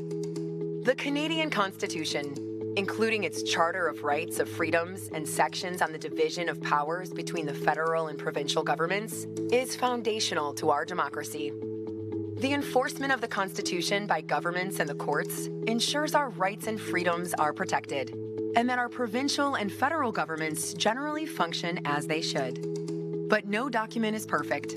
Some things that made sense 150 years ago may no longer make sense today. That is why the Constitution contains an amending formula that permits the Constitution to be altered should enough provinces and the federal government agree to it. Over the last decades, several outdated and unfair problems with the Constitution have been identified, but no tangible progress has been made to fix them, due primarily to a lack of federal and provincial leadership. Examples of proposed constitutional reforms include the following. 1. Amending the division of powers to indicate that core areas of provincial jurisdiction, including over natural resources and health, are immune from federal legislation, and to also ensure that in shared areas of jurisdiction, such as agriculture and immigration, provincial laws prevail over federal ones. 2. Imposing constitutional limits on the federal spending power in areas of provincial jurisdiction, including a provincial right to opt out of federal spending measures with proper compensation should they so choose. 3. Adhering strictly to representation by population in the House of Commons. Right now, those living in smaller provinces are greatly overrepresented when compared to those living in larger ones. 4. Either abolishing the Senate entirely or having it actually represent provincial interests as originally intended by mandating an elected Senate with the same amount of senators representing each province. 5. Allowing provinces to appoint their own King's Bench and Court of Appeal justices, rather than having those appointments made by the federal government. 6. Expanding the Supreme Court to allow for more justices from Western Canada and making prior service on a province's Court of Appeal a mandatory requirement of becoming a Supreme Court justice. 7. Eliminating the Ottawa residency requirement for judges on federal courts to ensure more Western Canadian representation. And 8. Mandating provincial approval of the appointment of a lieutenant governor to a province by the federal government. There are, of course, many other potential constitutional amendments that are worth discussion, but this is a start.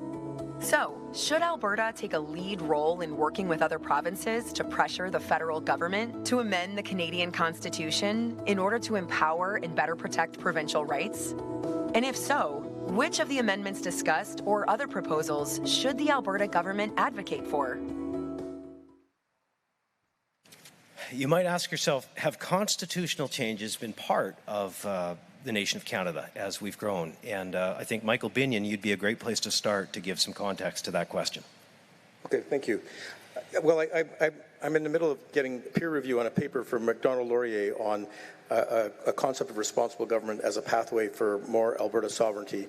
And the one thing that I found is that a lot of people talk about how the Constitution is impossible to change, but it's actually been the tradition in Canada for the Constitution to change, and it has had major changes every generation or two since 1763. And I think one of the most important principles that changed during the Durham Report of 1830s was this idea of responsible government. And what responsible government meant was that the colonies should be allowed to have more powers as they demonstrate the ability to responsibly self-govern themselves.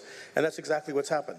1840, we had the Act of Union. 1867, we had the BNA Act. We had the Rupert's Land sold in 1870. We've had the two new provinces in Saskatchewan, Alberta in 1905. 1930, we got the resources. 1931, the Statute of Westminster finally made Canadian law supreme to UK law. 1982, we got the Constitution patriated so that constitutional change didn't happen in London anymore, it happens in Canada.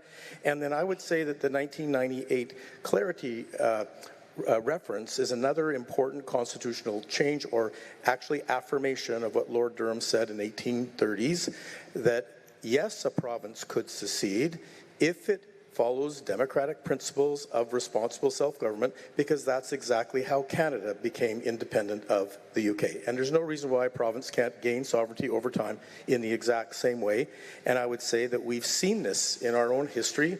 And I think that calls for First Nations for responsible self-government mirror in some sense calls for provinces. And the main point that I would say around that, though, is it does seem to me the prerequisite for that is for a province to emulate Quebec, who has spent 2 generations developing responsible self-government. And they can manage their own money. They can police themselves. They can collect their own taxes. And they can manage immigration. And these are things that I think if Alberta is serious about more autonomy, more sovereignty, more within Canada, and that doesn't, just as Canada ultimately did separate from the UK, it doesn't have to stop there. But we do first have to meet a prerequisite of being able to prove we can govern ourselves. Excellent. Thank you, Michael. Let's go over here. Thank you, Moderator, Premier, and panelists for giving up your time to listen this evening. I applaud the recognition of the need to reform judicial selection, as the courts have become increasingly swayed by their convictions rather than precedent. My suggestion is that, tandem to these proposals, you also expose the current pattern since 2016 of selecting only judges for federal and Supreme Court positions who are bilingual. This not only reduces the eligible to an extremely small pool of people who share political and ideological views, it appears, but it ignores the fact that current technology easily enables translation. The residency issue already mentioned can be mitigated, I suspect, also with common technology such as Zoom. Thank you for your time. Thank you for the question. Premier, I want to ask Bruce about it specifically, but do you want to say anything before I throw it over? Okay, go ahead, Justice McDonald. Well, the bilingual requirements for the Supreme Court of Canada has come by dictate of the current Chief Justice. That wasn't the requirement before. It was certainly a big plus if you could speak French, if you're an English-speaking person, and vice versa, but it wasn't mandated until the current Chief Justice took it upon himself to make it so. With respect to the residency requirements, I think now you're talking more about the federal court, because the Supreme Court is going to be in Ottawa, and that's where it's going to stay. But again, the federal court is a statutorily created institution, and some of these changes can be actually, well, most of them, all of them, can be undertaken by statutory reform. You don't have to get into a constitutional reform. It can be done by statute. Thank you, Bruce. The other microphone, we'll try and go back and forth. Dickie Dutton. I go back to the Meach-Leak Accord and Bert Brown and the Triple E Senate. I was actually the Saskatchewan chair for the Triple E Senate. I really would like to salute Alberta for, if they would please be a leader in constitutional reform. It is absolutely essential that we address the parliamentary dictatorship and the powers of the Prime Minister's office. And I would like to congratulate you for having this question. Thank you. Can I just ask her a question? Yeah, go ahead. So when America started and they began with 2 senators for each state, they sort of have a precedent for this. So Rhode Island has the same number of senators as California, and somehow that works for America. Can you really conceive of Quebec agreeing to have the same number of senators as PEI? Can you imagine Quebec saying, okay, we'll go from 24 down to 6, and PEI saying, yeah, great, we'll go from 4 to 6, and for that to actually happen? It seems like I get that that's maybe the way it should be, but do you think that would ever happen? I believe it has to start with Canadians. I believe all Canadians are getting denied the constitutional respect we deserve because of the way our Constitution enables a central dictatorship. So essentially, you have to sell this to Canadians. The constitutional reform is equally important to citizens in Ontario, Quebec, as it is to us. And until we fix it, we're all being denied the proper government that we deserve. Let me ask how much, just one more, because I said at an earlier meeting that I'm of the view now that maybe the Senate needs to be abolished and that the counter to the power of the federal government is actually the provincial governments and the provinces. But, you know, that's just my personal view, so that's why I want to flesh out a little bit more what your view is I think Ted Morton, who was also a big champion of Senate reform, I think he ultimately said that what might work, and maybe it was Preston Manning, is maybe regional representation. So Quebec would keep its 24, Ontario would keep its 24, the West would keep its 24, and we would just jigger a bit with what was going on in Atlantic, because Atlantic is where it really doesn't make sense. Newfoundland has 6, Nova Scotia has 10, New Brunswick has 10, and PEI has 4. But if you had regional balance, do you think that that would get us to where we need to go, or are you still thinking every province needs to have the same number? The issue here is rural versus urban control, I believe. I mean, we've got basically a city-state as it sits right now. The decisions are made in Toronto before they reach us. I can't answer all the questions. I believe this is for greater minds than myself, but I think we all realize that as citizens, we need some type of bicameral balance, which we do not have. And surprisingly, it works in the USA, it works in Australia, but Canada, it doesn't seem to conceive that my province is as equal and important to this country as Quebec is. What was your name, ma'am? Vicky Dutton. Vicky, this is what I would say. Thank you, Premier. Sorry to cut you off. This is why we're doing this, exactly why we're on this tour across the province. It's for exchanges like this and ideas like this. We might not solve all of the problems tonight and at these forums, but the question really is, should we take a lead role in working with other provinces to amend what's going on now? And it sure seems like everybody is in agreement on that. We'll get to that question in a bit. And Bruce, if I may, if anyone has another, like an opinion to add to that Senate discussion, it's come up a little bit, but not very much. If anyone else wants to kind of add to it and just add some, your perspective or context, I'd appreciate that too. Excellent. Okay, over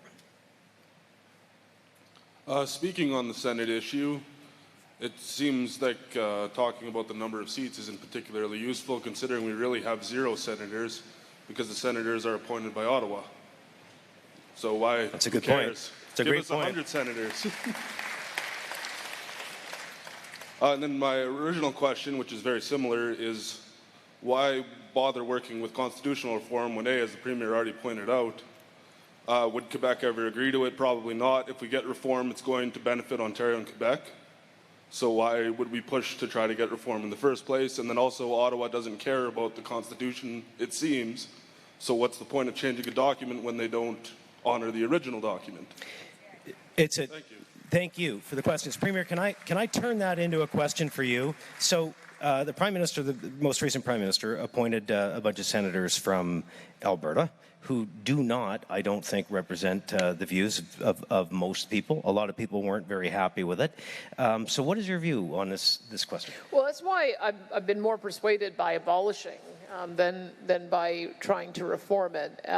But maybe you need to abolish to reconstitute. Maybe that's the other thing to think of, is that if it's not working for us the way it is, maybe we get rid of it and then we figure out a way to reconstitute it in a way that is fair. Maybe you could get more provinces on board with that, because I had a conversation with the Nova Scotia Premier, Tim Houston, and I had a lather worked up about how the fact that they've got 1 million people or so and they have 10 senators and we've got 5 million and we only have 6. And he said, I didn't know we had 10 senators. So that's how disconnected the Senate has become from having any meaningful interaction with provincial premiers or provincial issues. And it was meant to be a representation of the regions, and it's just completely failed at that.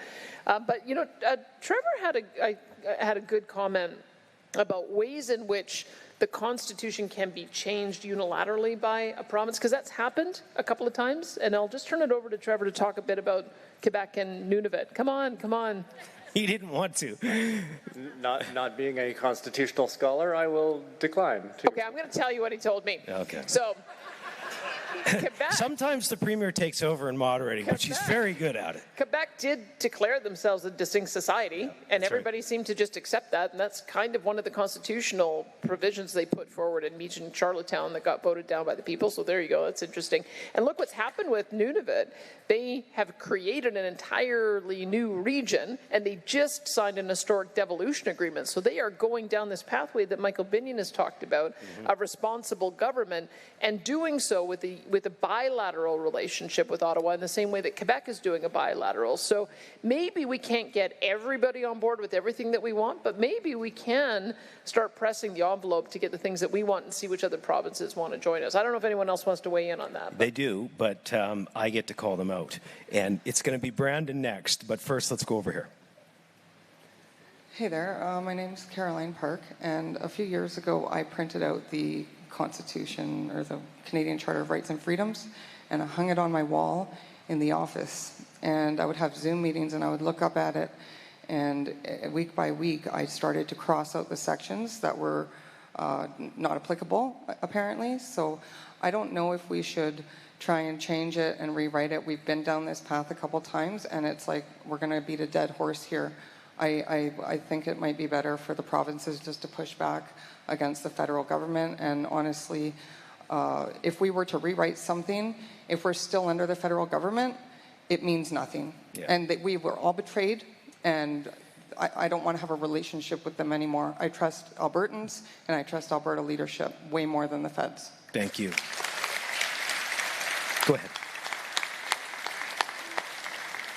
Good evening. Thank you, Premier Smith, and all the ministers, and you guys coming to East Central Alberta and hearing out the people from this side of the province. I just feel like with a lot of these topics, we're kind of renovating a house with a broken foundation. Like, we have Crown Corporation servitude, the way things are structured, and like Vicki had mentioned, we need a new constitution, but even in your question, to empower and better protect provincial rights, should read the citizens of Alberta.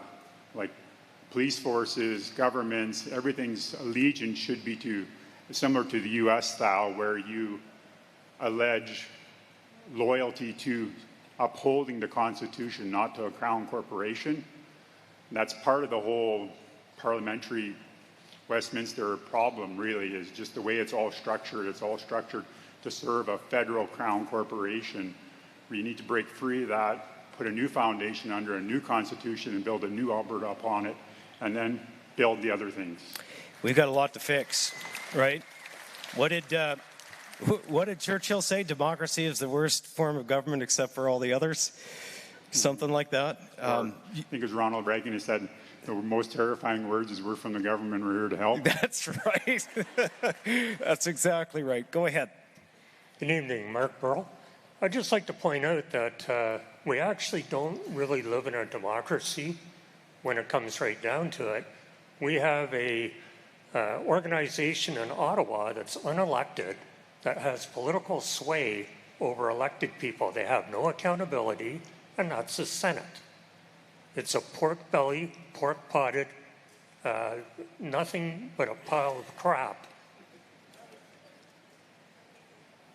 So when we're dealing with them, that's what we're up against. It's a stacked deck, totally stacked. You got the federal court in Alberta. They're all stacked by the federal government. We've got a big fight. Yep, you bet. I get the impression you edited yourself, and you did a good job, sir. you did a good job. Thank you. Brandon, from an MLA's perspective, can you, I know you guys are talking about this in caucus all the time, so go ahead, jump in. Sure, thanks, Bruce. I'll add one more Reaganism. There's no such thing, or there's nothing more permanent than a temporary government program. Since we're talking about that, I'd love to weigh in on this. I love the discussion on the Senate, but when I look at this issue, I kind of hone in on the division of powers, and I said this last night in Fort McMurray. Like, a lot of the reason why we're here stems from this issue. So, the Premier made reference to, I think it was 15 lawsuits that are ongoing because the federal government is not respecting the division of powers in the Constitution. So clearly there's a problem, and you look at the real world, Bill C-69, the emissions cap, which is just a production cap, the clean energy regulations, the beats just go on.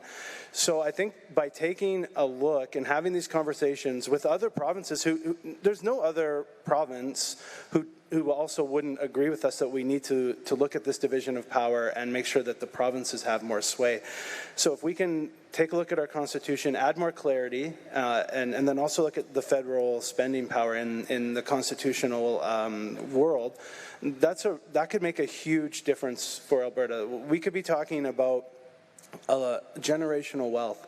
If we can have these discussions successfully, that will enable Alberta to continue to develop our resources, to continue to become the energy superpower that we know we can be. And right now, this very issue that's literally written down, division of powers, is standing in the way. Whether it's just because confusion, or it's not clear, or it's not written the way that it should be, or unfortunately, as we've seen, the federal government just ignoring the cases where the Supreme Court agrees that our interpretation of the Constitution is right. So point taken, yeah, it's going to be extremely difficult to get consensus on some of these constitutional issues, but I think by drilling in on those two things, the division of powers and the federal spending power, we can get consensus, we can get that written down, and then, as I like to say, they'll get out of our way and we can let Alberta cook. So I think those are really, really important issues. All right. Thank you, Brandon. MLA Lunty, Premier, I don't know that we need to even add to that, but if you'd like to before I get to the question. Okay, let's do the question. Here it is. Should Alberta take a lead role in working with other provinces to pressure the federal government to amend the Canadian Constitution to empower and better protect provincial rights and all Albertans? Yes. And who says no? Okay. The next issue tonight is immigration reform. Here's a bit of a setup video. Our next topic is Alberta taking more control of the immigration system to counter Ottawa's open border policies, which are driving up the cost of living and are not aligned with the needs of Alberta's economy. In just over 100 years, Alberta's population has grown from a few 100,000 farmers, ranchers, and First Nations peoples to a province of over 5 million, with one of the most prosperous economies in the world. This great success story would not have been possible without new Albertans moving here from all over the world. That is why Alberta has always welcomed newcomers looking to contribute to our province's economic success and unique culture. And we always will. However, as all Canadians intuitively understand, the number of newcomers entering the country each year needs to be sustainable, and everyone wanting to come should be committed to upholding the Canadian values of hard work, love of freedom, and peaceful coexistence. Sadly, Justin Trudeau's Liberals upended Canada's immigration system for over a decade by instituting an open borders policy that permitted millions to enter Canada each year, often without any sort of proper vetting, job prospects, or needed employment skills. The results have been disastrous. Housing prices have skyrocketed. Unemployment keeps increasing as immigration outpaces job growth. And sadly, many of the divisions and disputes that plague other countries have begun making their way into ours. Further, Ottawa has ignored the request of Alberta to cut refugee claimants and student visas, and instead permit Alberta, like Quebec, to select a more sustainable and targeted number of economic migrants better able to contribute to our province's economy. What can Alberta do about the situation? Quite a bit, actually. You see, under the Constitution, immigration is a shared area of responsibility between the federal and provincial governments, which makes sense. Essentially, the federal government gets to decide who they let into Canada, but it's up to the provinces to provide the vast majority of the social programs that newcomers need. So obviously, we should have a say about who is coming here.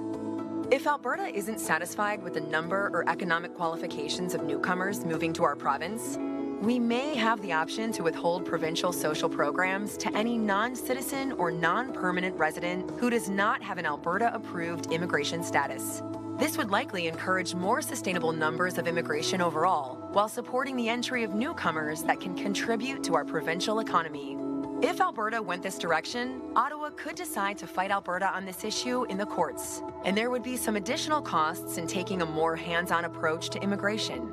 However, much, if not all of that cost, could be offset in corresponding savings to our social programs. So, should Alberta take more control of the immigration system in this way, or continue with the status quo? And how can our province convince Ottawa to act more responsibly with their immigration policies in the future?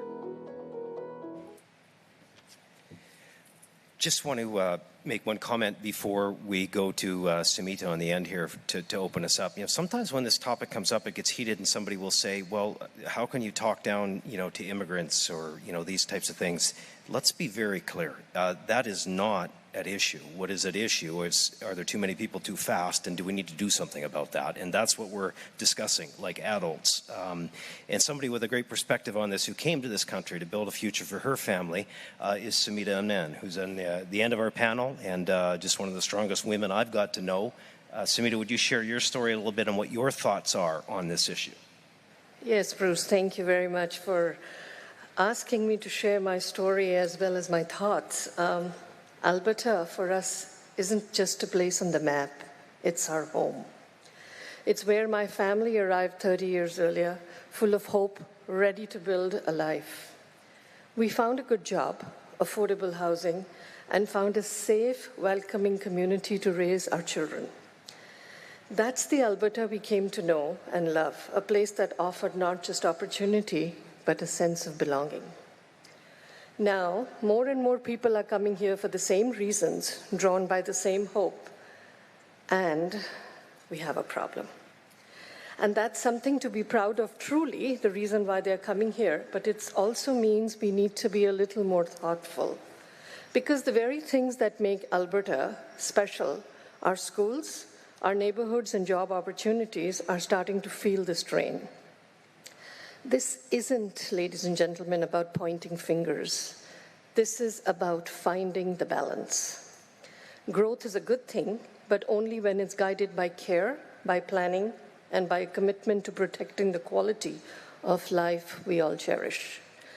And it's up to all of us here, to make sure the promise endures for our children and the sake of our grandchildren. Thank you. Thanks, Sumita. And there's thank you.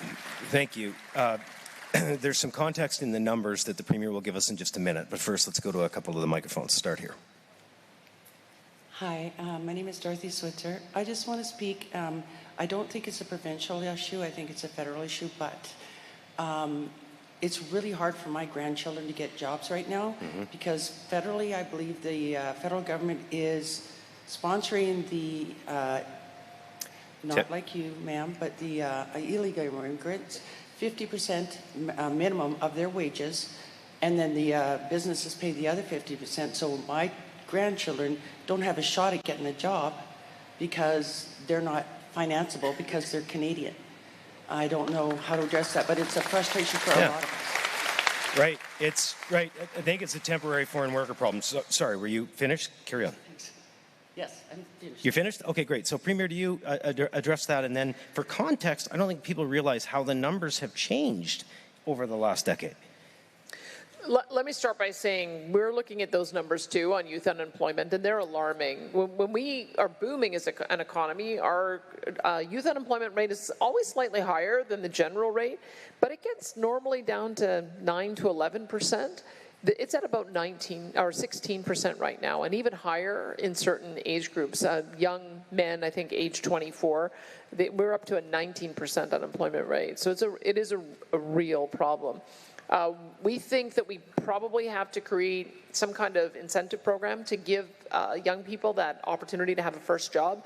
And so we've got some policy that we'll be rolling out next week to try to incentivize that. And we are asking employers that it may have been in the past that it was easier to go through the temporary foreign worker process, that having an adult worker who's a little bit more mature, maybe able to work more hours, maybe that's been an advantage to a business, but we are cutting ourselves off. If we don't give that child, that kid, a first job, then they don't get their second job and their third job and their fourth job. So we've got to reset and make sure that our young people are taken care of and see those numbers come down. So I agree with you on that. We're going to try to put some policy in place for that.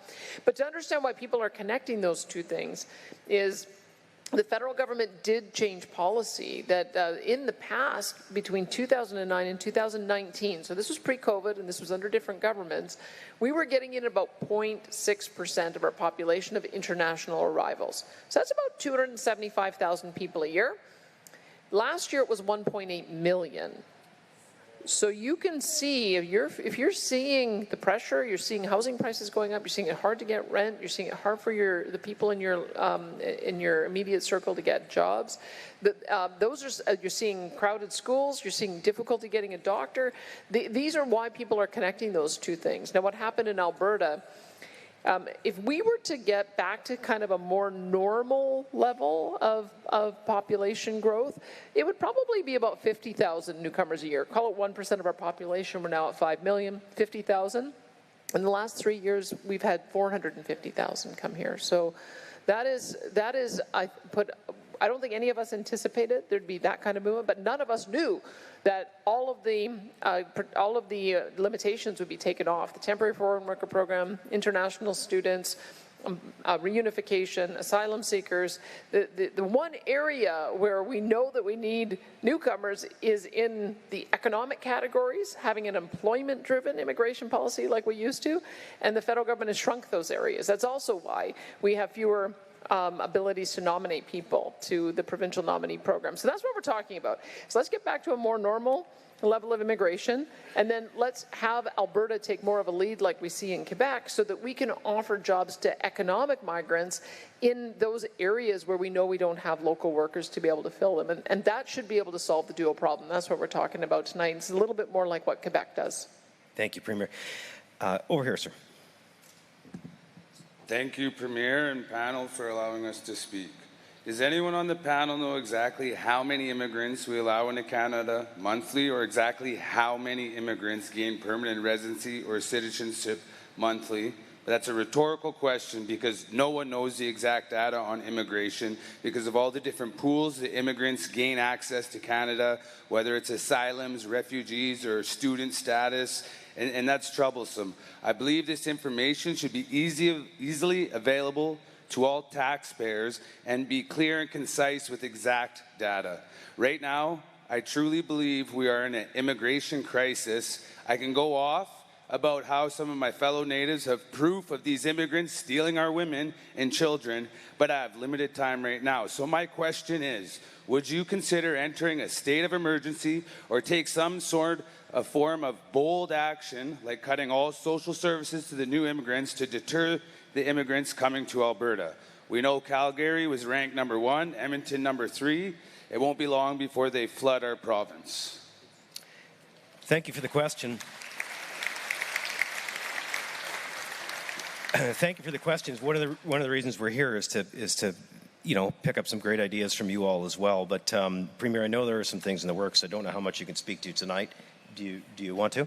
Well, only to say that what should the future state look like? For some reason, under our Constitution, Section 95 has always been of great interest to me because it's an area where we say we have concurrent liability or responsibility with the federal government. But the way that section is written is very interesting.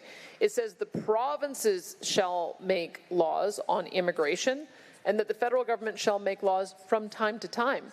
We've got it completely flipped. It's the federal government who makes the laws all the time, and we make the laws never. So I think that it's a misreading and a misapplication of the Constitution. So how do we reorient it that? Well, in my personal view, I think we should be the ones in Alberta to do the labor market review, to find out where the jobs are needed. We should be the ones to issue the temporary work permits, to bring in newcomers to fill those jobs either on a temporary basis or permanent basis. And we should be the ones who nominate for permanent residence, and then the federal government should be the ones who make the decision on citizenship. I think we've got it almost exactly backward. And if we were to do it that way, then we'd identify the number that we think we could bring in through economic. I think it's, as I said, about 50,000, probably about 2/3 of those should be economic. Then you'd also have a number that you determine for parental and family reunification, and there'd be a certain number of asylum seekers that we would have as well. But we have to get back to the kind of more conservative policies that we had prior to COVID. I don't know what happened during COVID, but it did go haywire on all fronts. And so that's something that we could only do if we take control over immigration the way I think the Constitution intended us to. Seems reasonable. Just before I go to you, ma'am, Dr. Zhu also came to Canada, first generation Albertan. Could you share when and why you came and the difference in what you see from then to now in terms of immigration? Sure. Thanks, Bruce. So I come from a family rooted in the practice of traditional Chinese medicine 33 years ago. So my father took me and my family to Calgary. We never left. So we like the place. So we're so grateful, you know, we are Calgarian and Albertan and Canadian. So back then, you know, the country helped us a lot, helped us to settle down, and we contributed back by bringing acupuncture, a profession that's barely known, you know, to Canada pretty much. And now it is a regulated profession under the Health Professions Act.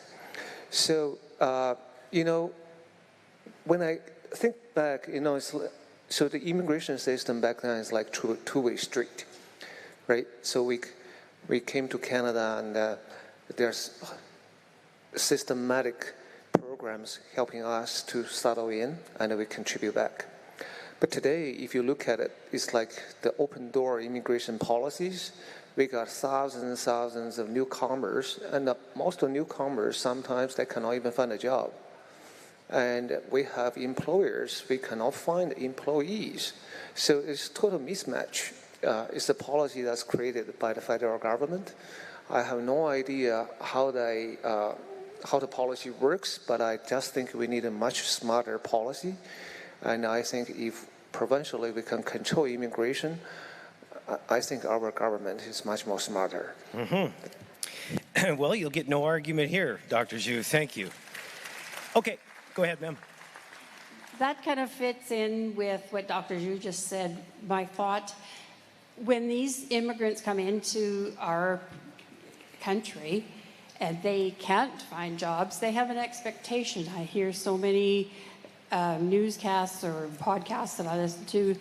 They are expecting us Canadians to keep them, to pay their way, to give them residences, to give them a cell phone, to give them. And then it's kind of two parts. I know I'd gone to the Alberta General Meeting in November, and Danielle, you mentioned in regard to elections, how maybe we should put a C on people's driver's license so we know they're citizens, because I work all the elections and it's like we're bombarded and you are trusting people, but there's a lot of expectations on immigrants coming in. Premier? We're actively consulting right now on that exact idea because in some ways it would make it easier for Canadians to get access to the programs that we have, because there's some programs we offer that are only available to Canadian citizens, especially through social services. So we are consulting on that idea right now, and voting is one of those things that is only available to Canadian citizens. So we'll have more to say on that very soon. But you're right. If we were to take the approach of being able to choose, for instance, those who want to come on an economic path to open a business, then they're coming with investor dollars. If we were to choose people of a certain profession, then they're automatically coming and being a taxpayer. Those would be the reasons why we should be leading with an employment approach to immigration. And then fill in. I mean, there are good reasons why you have family reunification. Sometimes being able to bring over mom and dad helps with babysitting, and so that's one. And many newcomers have intergenerational families living under one roof, but then the working parents are able to pay for the benefits for their loved ones. So those are the kind of things that were working in the past so very well. That's why everybody was we had a societal consensus that we had a really good immigration system, and they've kind of blown it in the last couple of years. And I think what we're just saying is let's get back to the way it was working before. Absolutely. We've got one more in each line, and then I got to move to the next topic. So we'll go here and then here. Go ahead. Thank you, Mrs. Smith, for coming here, first of all, because our voices need to be heard. I am so tired of having how'd you put it, a crappy relationship with my federal government that I do not choose to have and will never accept. I don't call myself Canadian anymore, I'm Albertan. I'm done with it. I've raised 4 kids that are all concerned about never owning a home, never being able to have children. And seeing the amount, and Mrs. Anand, I believe that you're on with us, that the immigration that's happening now is not normal immigration. This is Project Abroad. We know that they're shoving all these migrants into all the countries that are run under the crown. I know this. I've done a lot of research. I host a lot of lives on TikTok. I've had entitled people telling us that they believe that they're here in Canada, they get everything for free. They're getting over $3,000 a month, when my mom, who's retired, gets maybe $1,600 with her pension. So I want to know that, this has to be stopped. We're not vetting these people. They're harming our children, and it's putting a real damage on our environment, and our family's looking at leaving for good. So the last thing I want to say is, if you speak to Donald Trump, please ask him for asylum for people like myself who are hardworking, Albertans, who are Christian,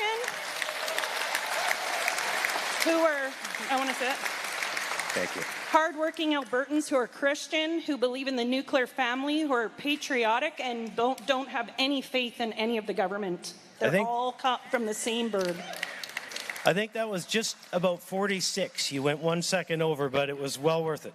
Over here for the last one. So after that gentleman over there spoke, I have family and friends that are watching online, and I was sent a question to ask you, especially after what he said. And hearing what you're saying about talking about fixing the immigration in Canada, does that include also removing the immigration problems that are already in Alberta? Does that mean you're going to look at deportation? Does that mean you're going to take the stress off of our justice system with the immigration violence that is happening on a daily basis all over our street? Does that mean you're actually going to stand up to the federal government and ship all these people back to them and make it their problem?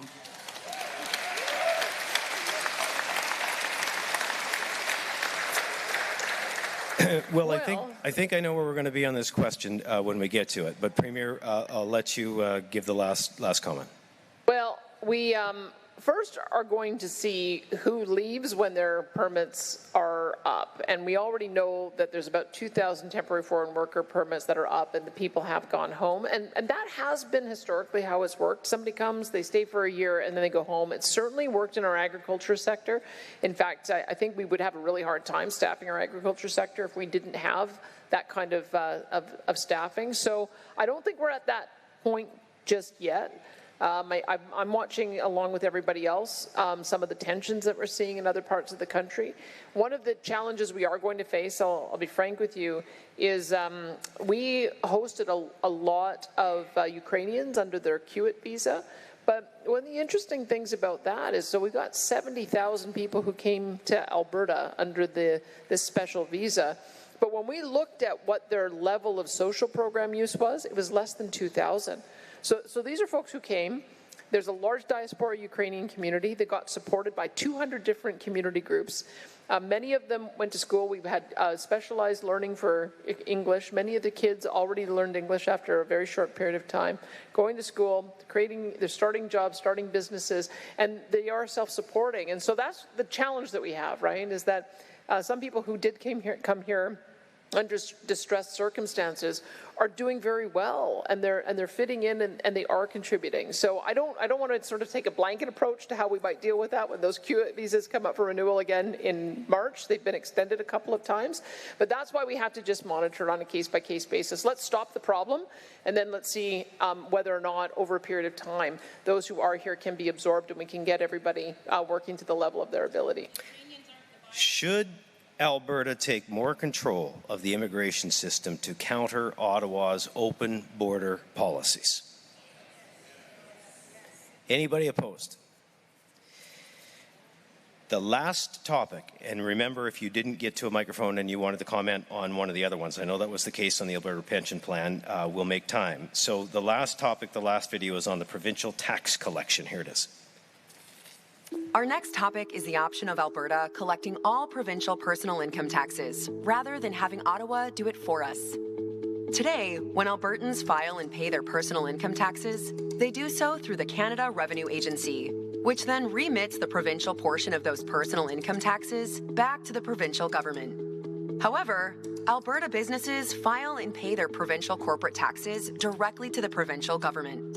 Quebec does it differently. They collect both personal and corporate income taxes directly from Quebecers, bypassing the CRA altogether. What if Alberta did the same?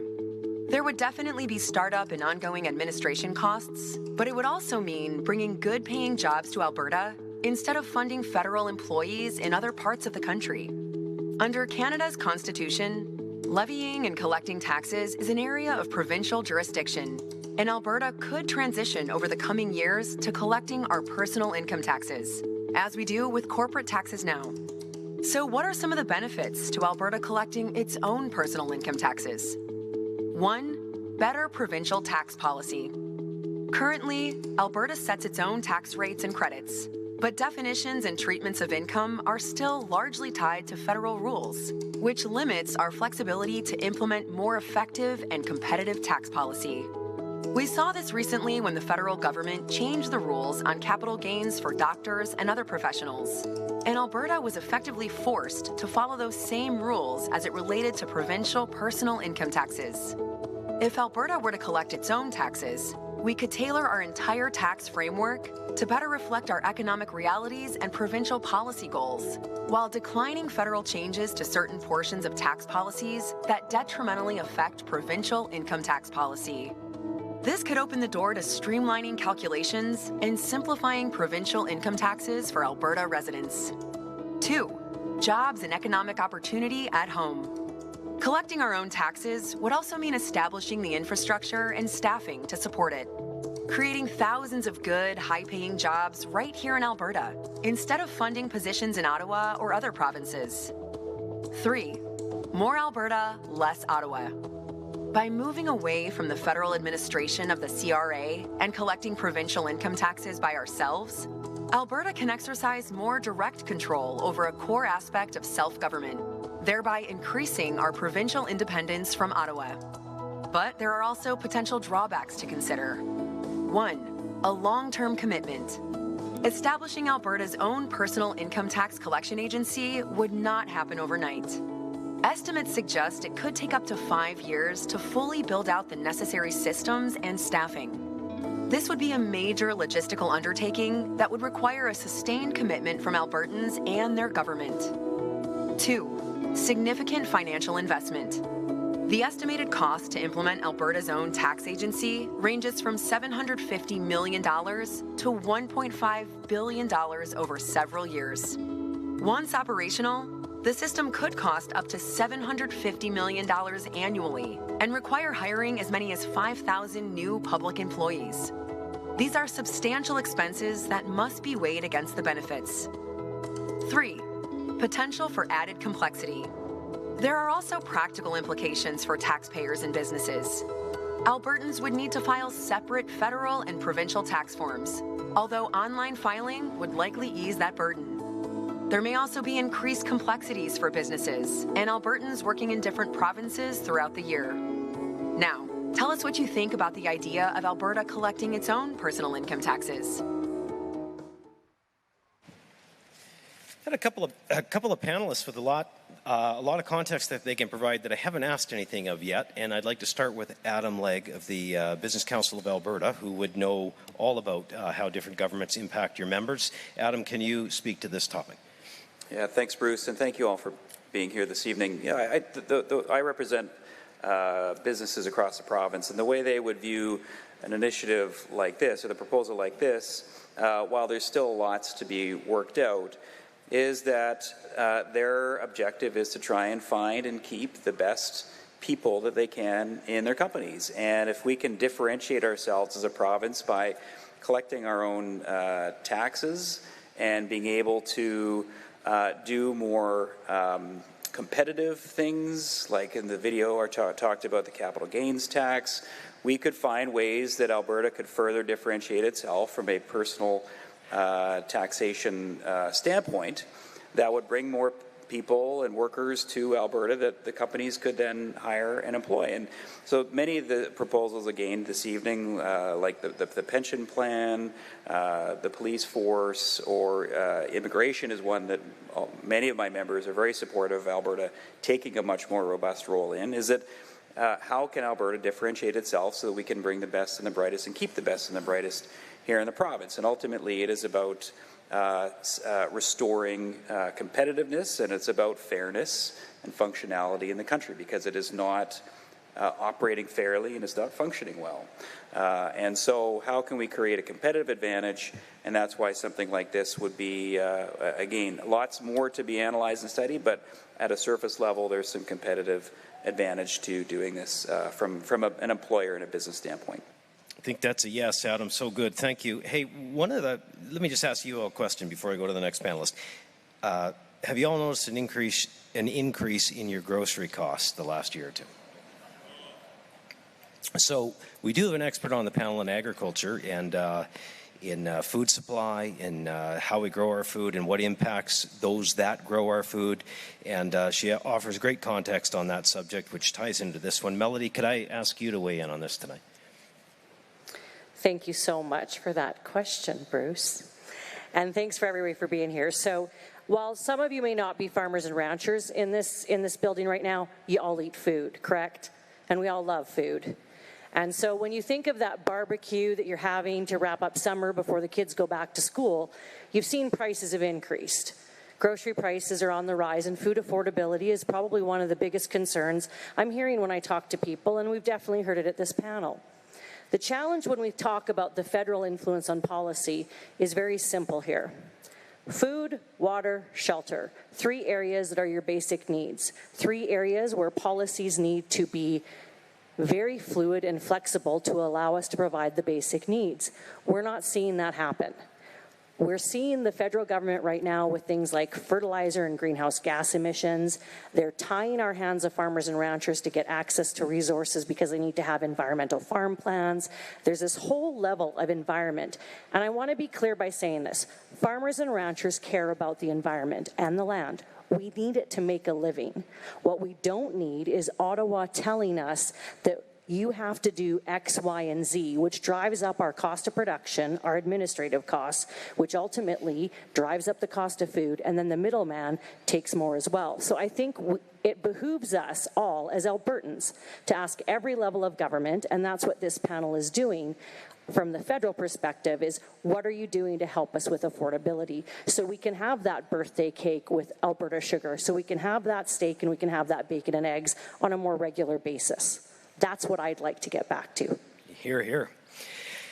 Thanks, Melody. I'm going to invite those of you who didn't get to the microphones earlier that had a comment on the previous sections, the discussions, go ahead and line up, because I want to make sure you get an opportunity to tonight, but we'll carry on here. Good evening, Brewster. It's Strengths, Dinosaur from Drumheller here. And to the lady's comments earlier, you know, I was one of the 13 farmers that fought against federal government overreach by going to jail just to get the freedom to sell our wheat.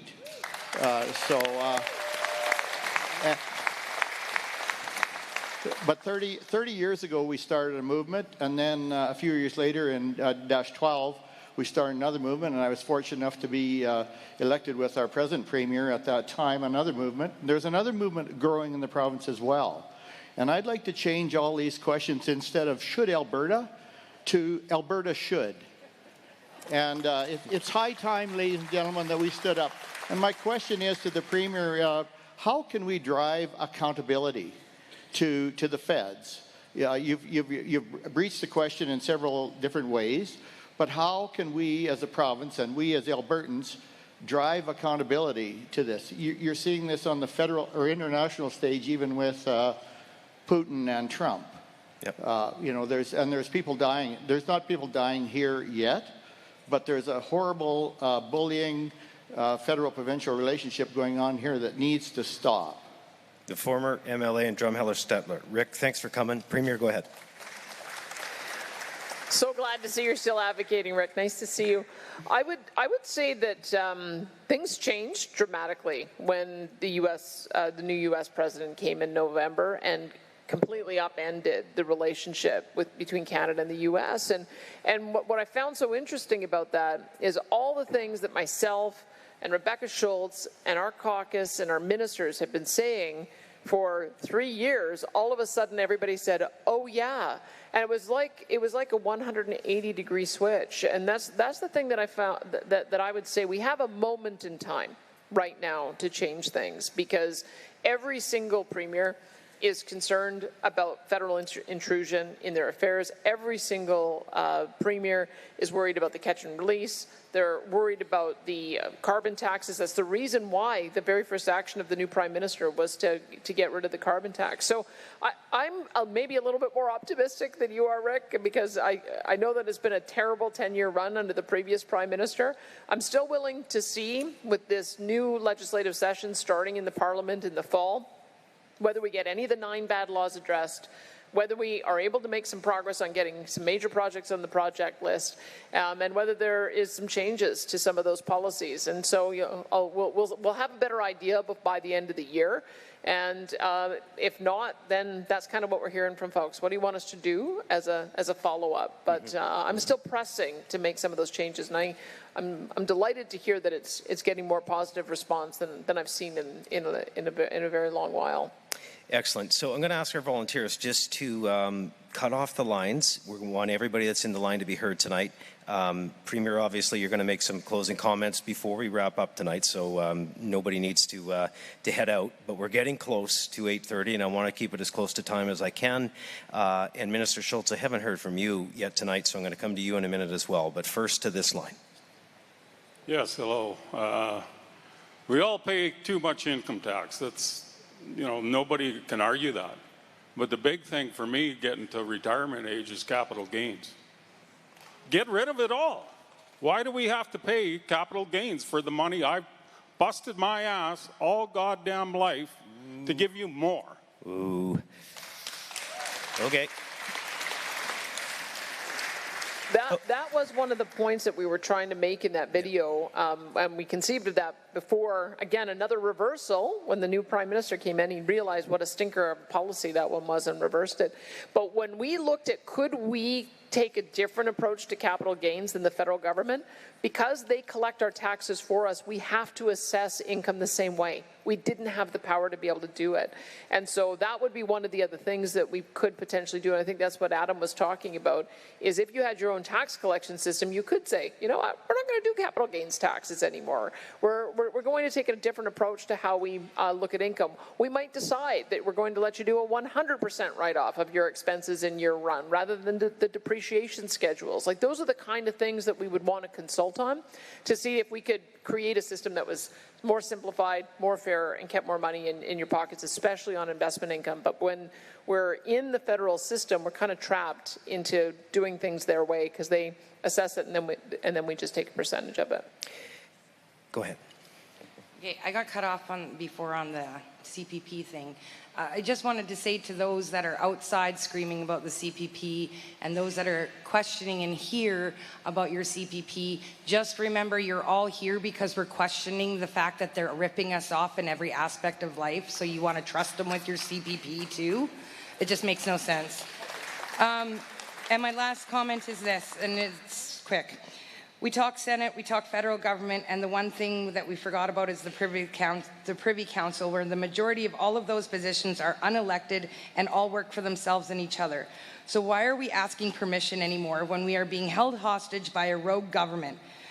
Every topic tonight talks about Alberta being ripped off, and as we sit here talking day after day, more and more theft is happening from Albertans, and more West-crushing bills are passing from that rogue corrupt system. When is enough enough, and Albertans stand up to just say no to everything once and for all and show the entire country where they would be without Albertans, hardworking Albertans' money? And when do we finally get a government who stops talking about it all, stands up behind those Albertans and tells a rogue federal government to pound sand?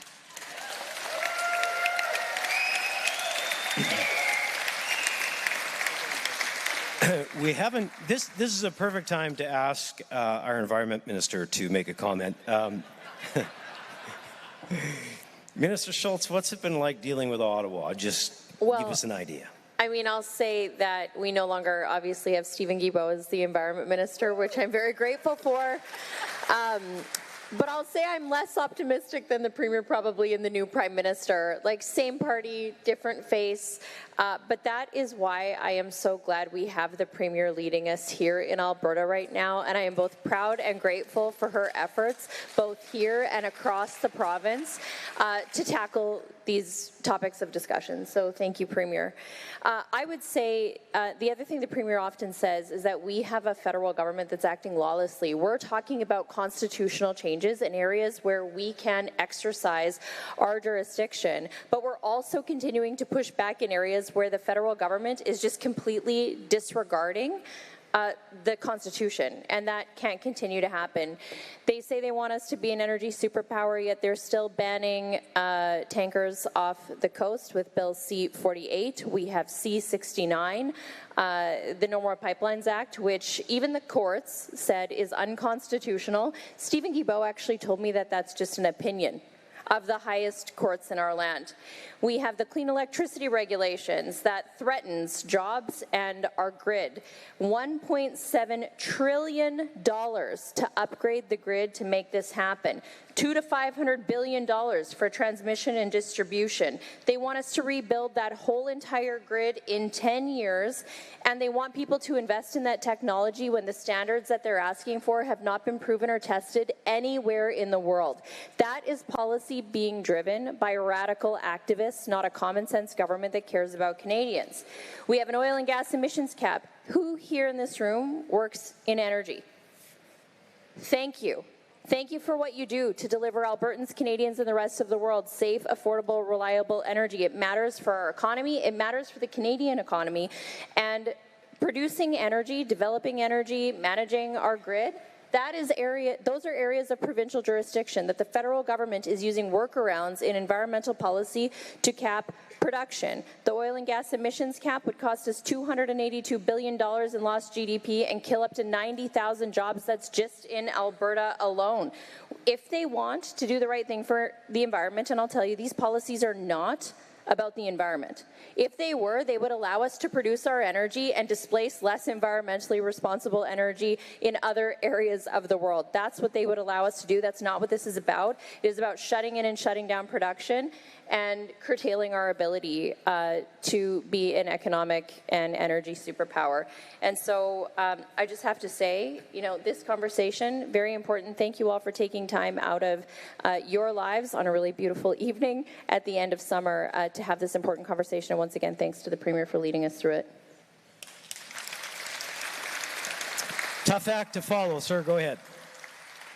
I'm going to just talk about the taxes. My name is Dana Morgan. I was wondering, I don't disagree with bringing Alberta's taxes back to Alberta and having them collected. I'm just curious about how you plan on addressing any of the benefits that have already been included into our taxes, like the disability tax credit. I'm not about taking money from people, but I am about keeping my own money when my son needs a ton of it. So I just need to address that. Sure. Premier, I'm going to ask you to keep it in your closing comments if I could. And sir, it was you I was pointing at, and I see you weren't first in line. You in the white shirt. Yes, sir. You're next. Okay, well, my question is regarding the Canada Health Act. Now, I'm hearing different stories, but my understanding with the Act was there will be no privately financed surgeries under the Act anywhere.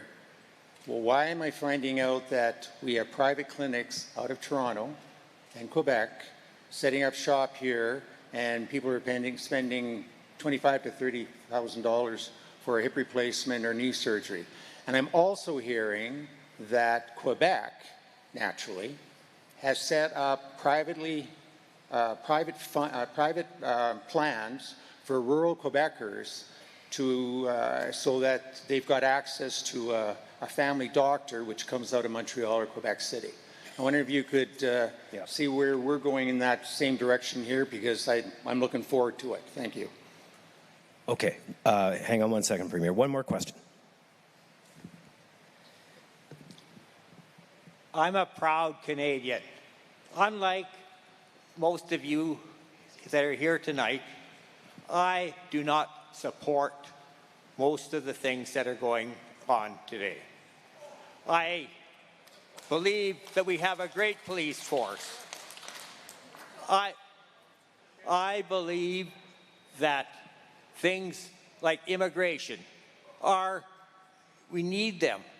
And Ms. Smith, you also were bringing in people from Ontario, paid them to come in because we didn't have enough workers, right?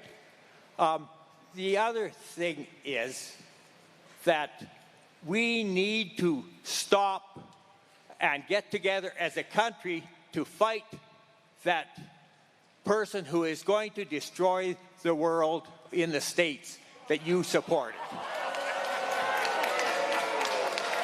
Did we sneak one more into the line here? Go ahead. Have you been to the mic yet tonight? No. Okay, go ahead. I just wanted to bring up a topic that no one else has yet about firearms. Currently, we have a public safety minister who wants to come and take my legally obtained firearms. Sorry, just behind you, I see people lining up. This is it tonight, okay? And then we're going to do some bookends. Go ahead. We have a safety minister who wants to come take my legally obtained firearms, in which I took a safety course for, legally purchased, but he can't define what a restricted position acquisition license is. He had to recuse himself from a terrorist organization, which is the Tamale Tigers. I will not be handing them over to the federal government because I'm not supposed to give my firearms to criminals. So I'm not going, so I can't go to the range. I can't do my sport shooting with 90% of my firearms because I became a criminal overnight with an unjust gun grab fraud. I know that Premier Smith is familiar with the homeowner in Ontario who was just charged with injuring a home intruder who had a crossbow. You should ask her about it. Yeah. Canadians are being charged for protecting themselves, their families, and their property, and being backed into a corner through submission by the federal government, where we're being told to leave our keys beside our unlocked door, as criminals have more rights than we do. So where would the Alberta Police Force stand in relation to the legal firearm owners? It's a great question. I'm glad we ended on that. And I'm sorry to those of you still lining up. I did say that was it. Premier, can you address those ones first, and then we'll book it? Well, let me tell you my frame on this. So the proper use of the criminal code power is the way the feds will regulate around, for instance, vehicular homicide. Like, there are ways that you can use your car that kill people, and they look at that as a criminal penalty, and they charge you. But you know what they don't do? They don't come in and say, red cars have a disproportionate number of accidents, therefore we're going to ban red cars and confiscate them, right? They're able to see that there is one use of that particular piece of property that is criminal, and they let us regulate who gets a driver's license and who registers a car. So I'm just going to take that analogy a little bit further. They can regulate the criminal use of firearms. They can go after the bad guys who are breaking into people's houses with crossbows. And we will then regulate the legal use of firearms so you can continue to own them, collect them, use them for sport shooting, use them for hunting, and use them for other purposes. So we're working right now on what a legislative framework for an Alberta firearms license would look like.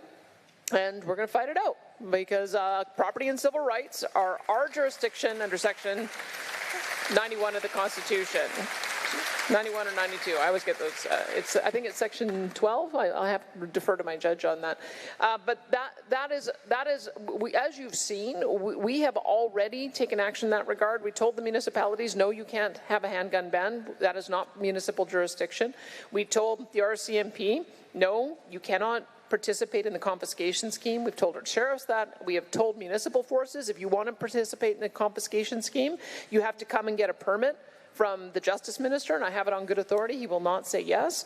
There is a piece that we're missing because Saskatchewan Premier Scott Moe said that any of the mail delivery services were not allowed to convey these firearms. We're going to have to change our legislation to make sure that that's not a loophole that they can use as well.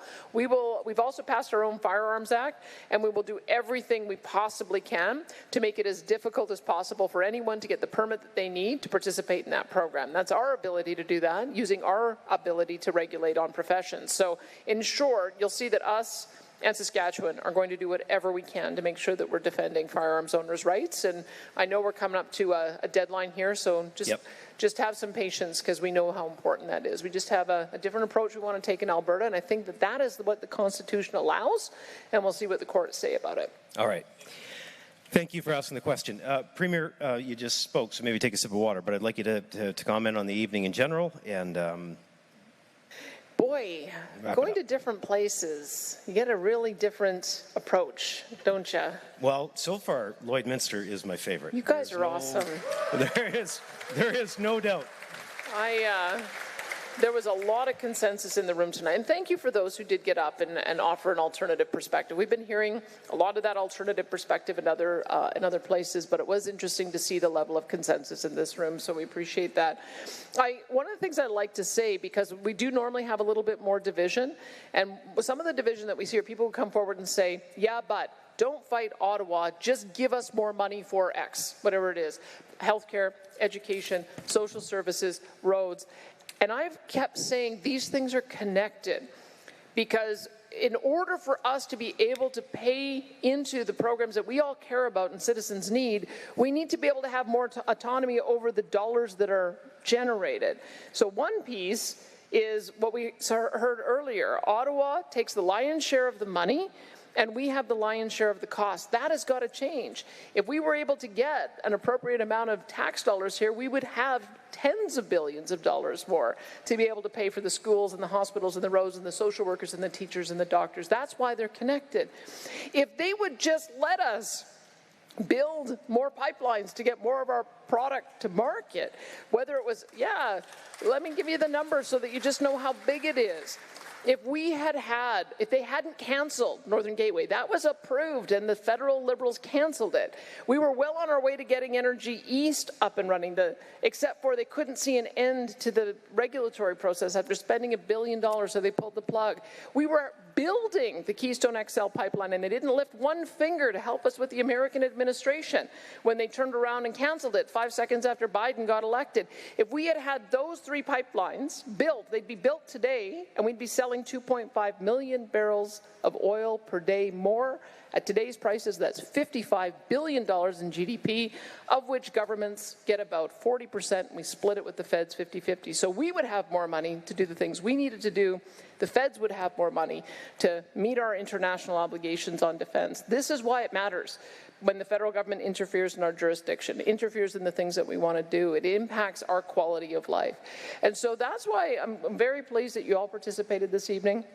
I think that this is the only way that change ever happens, is when people get into a room and they talk about the things that are getting them really working up a head of steam, and then we go forward and we make the change. And so I know you could have done 1,000 things this evening on the dying days of summer, and as you're getting ready to get the kids and grandkids to school. So we're glad that you spent it with us this evening. Thanks for the conversation, and we're looking forward to having more of them.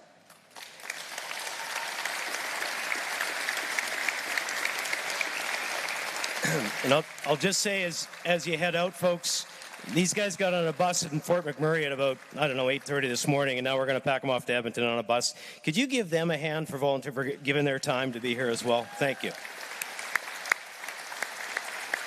And thank you all. It's been great spending some time with you. Good night.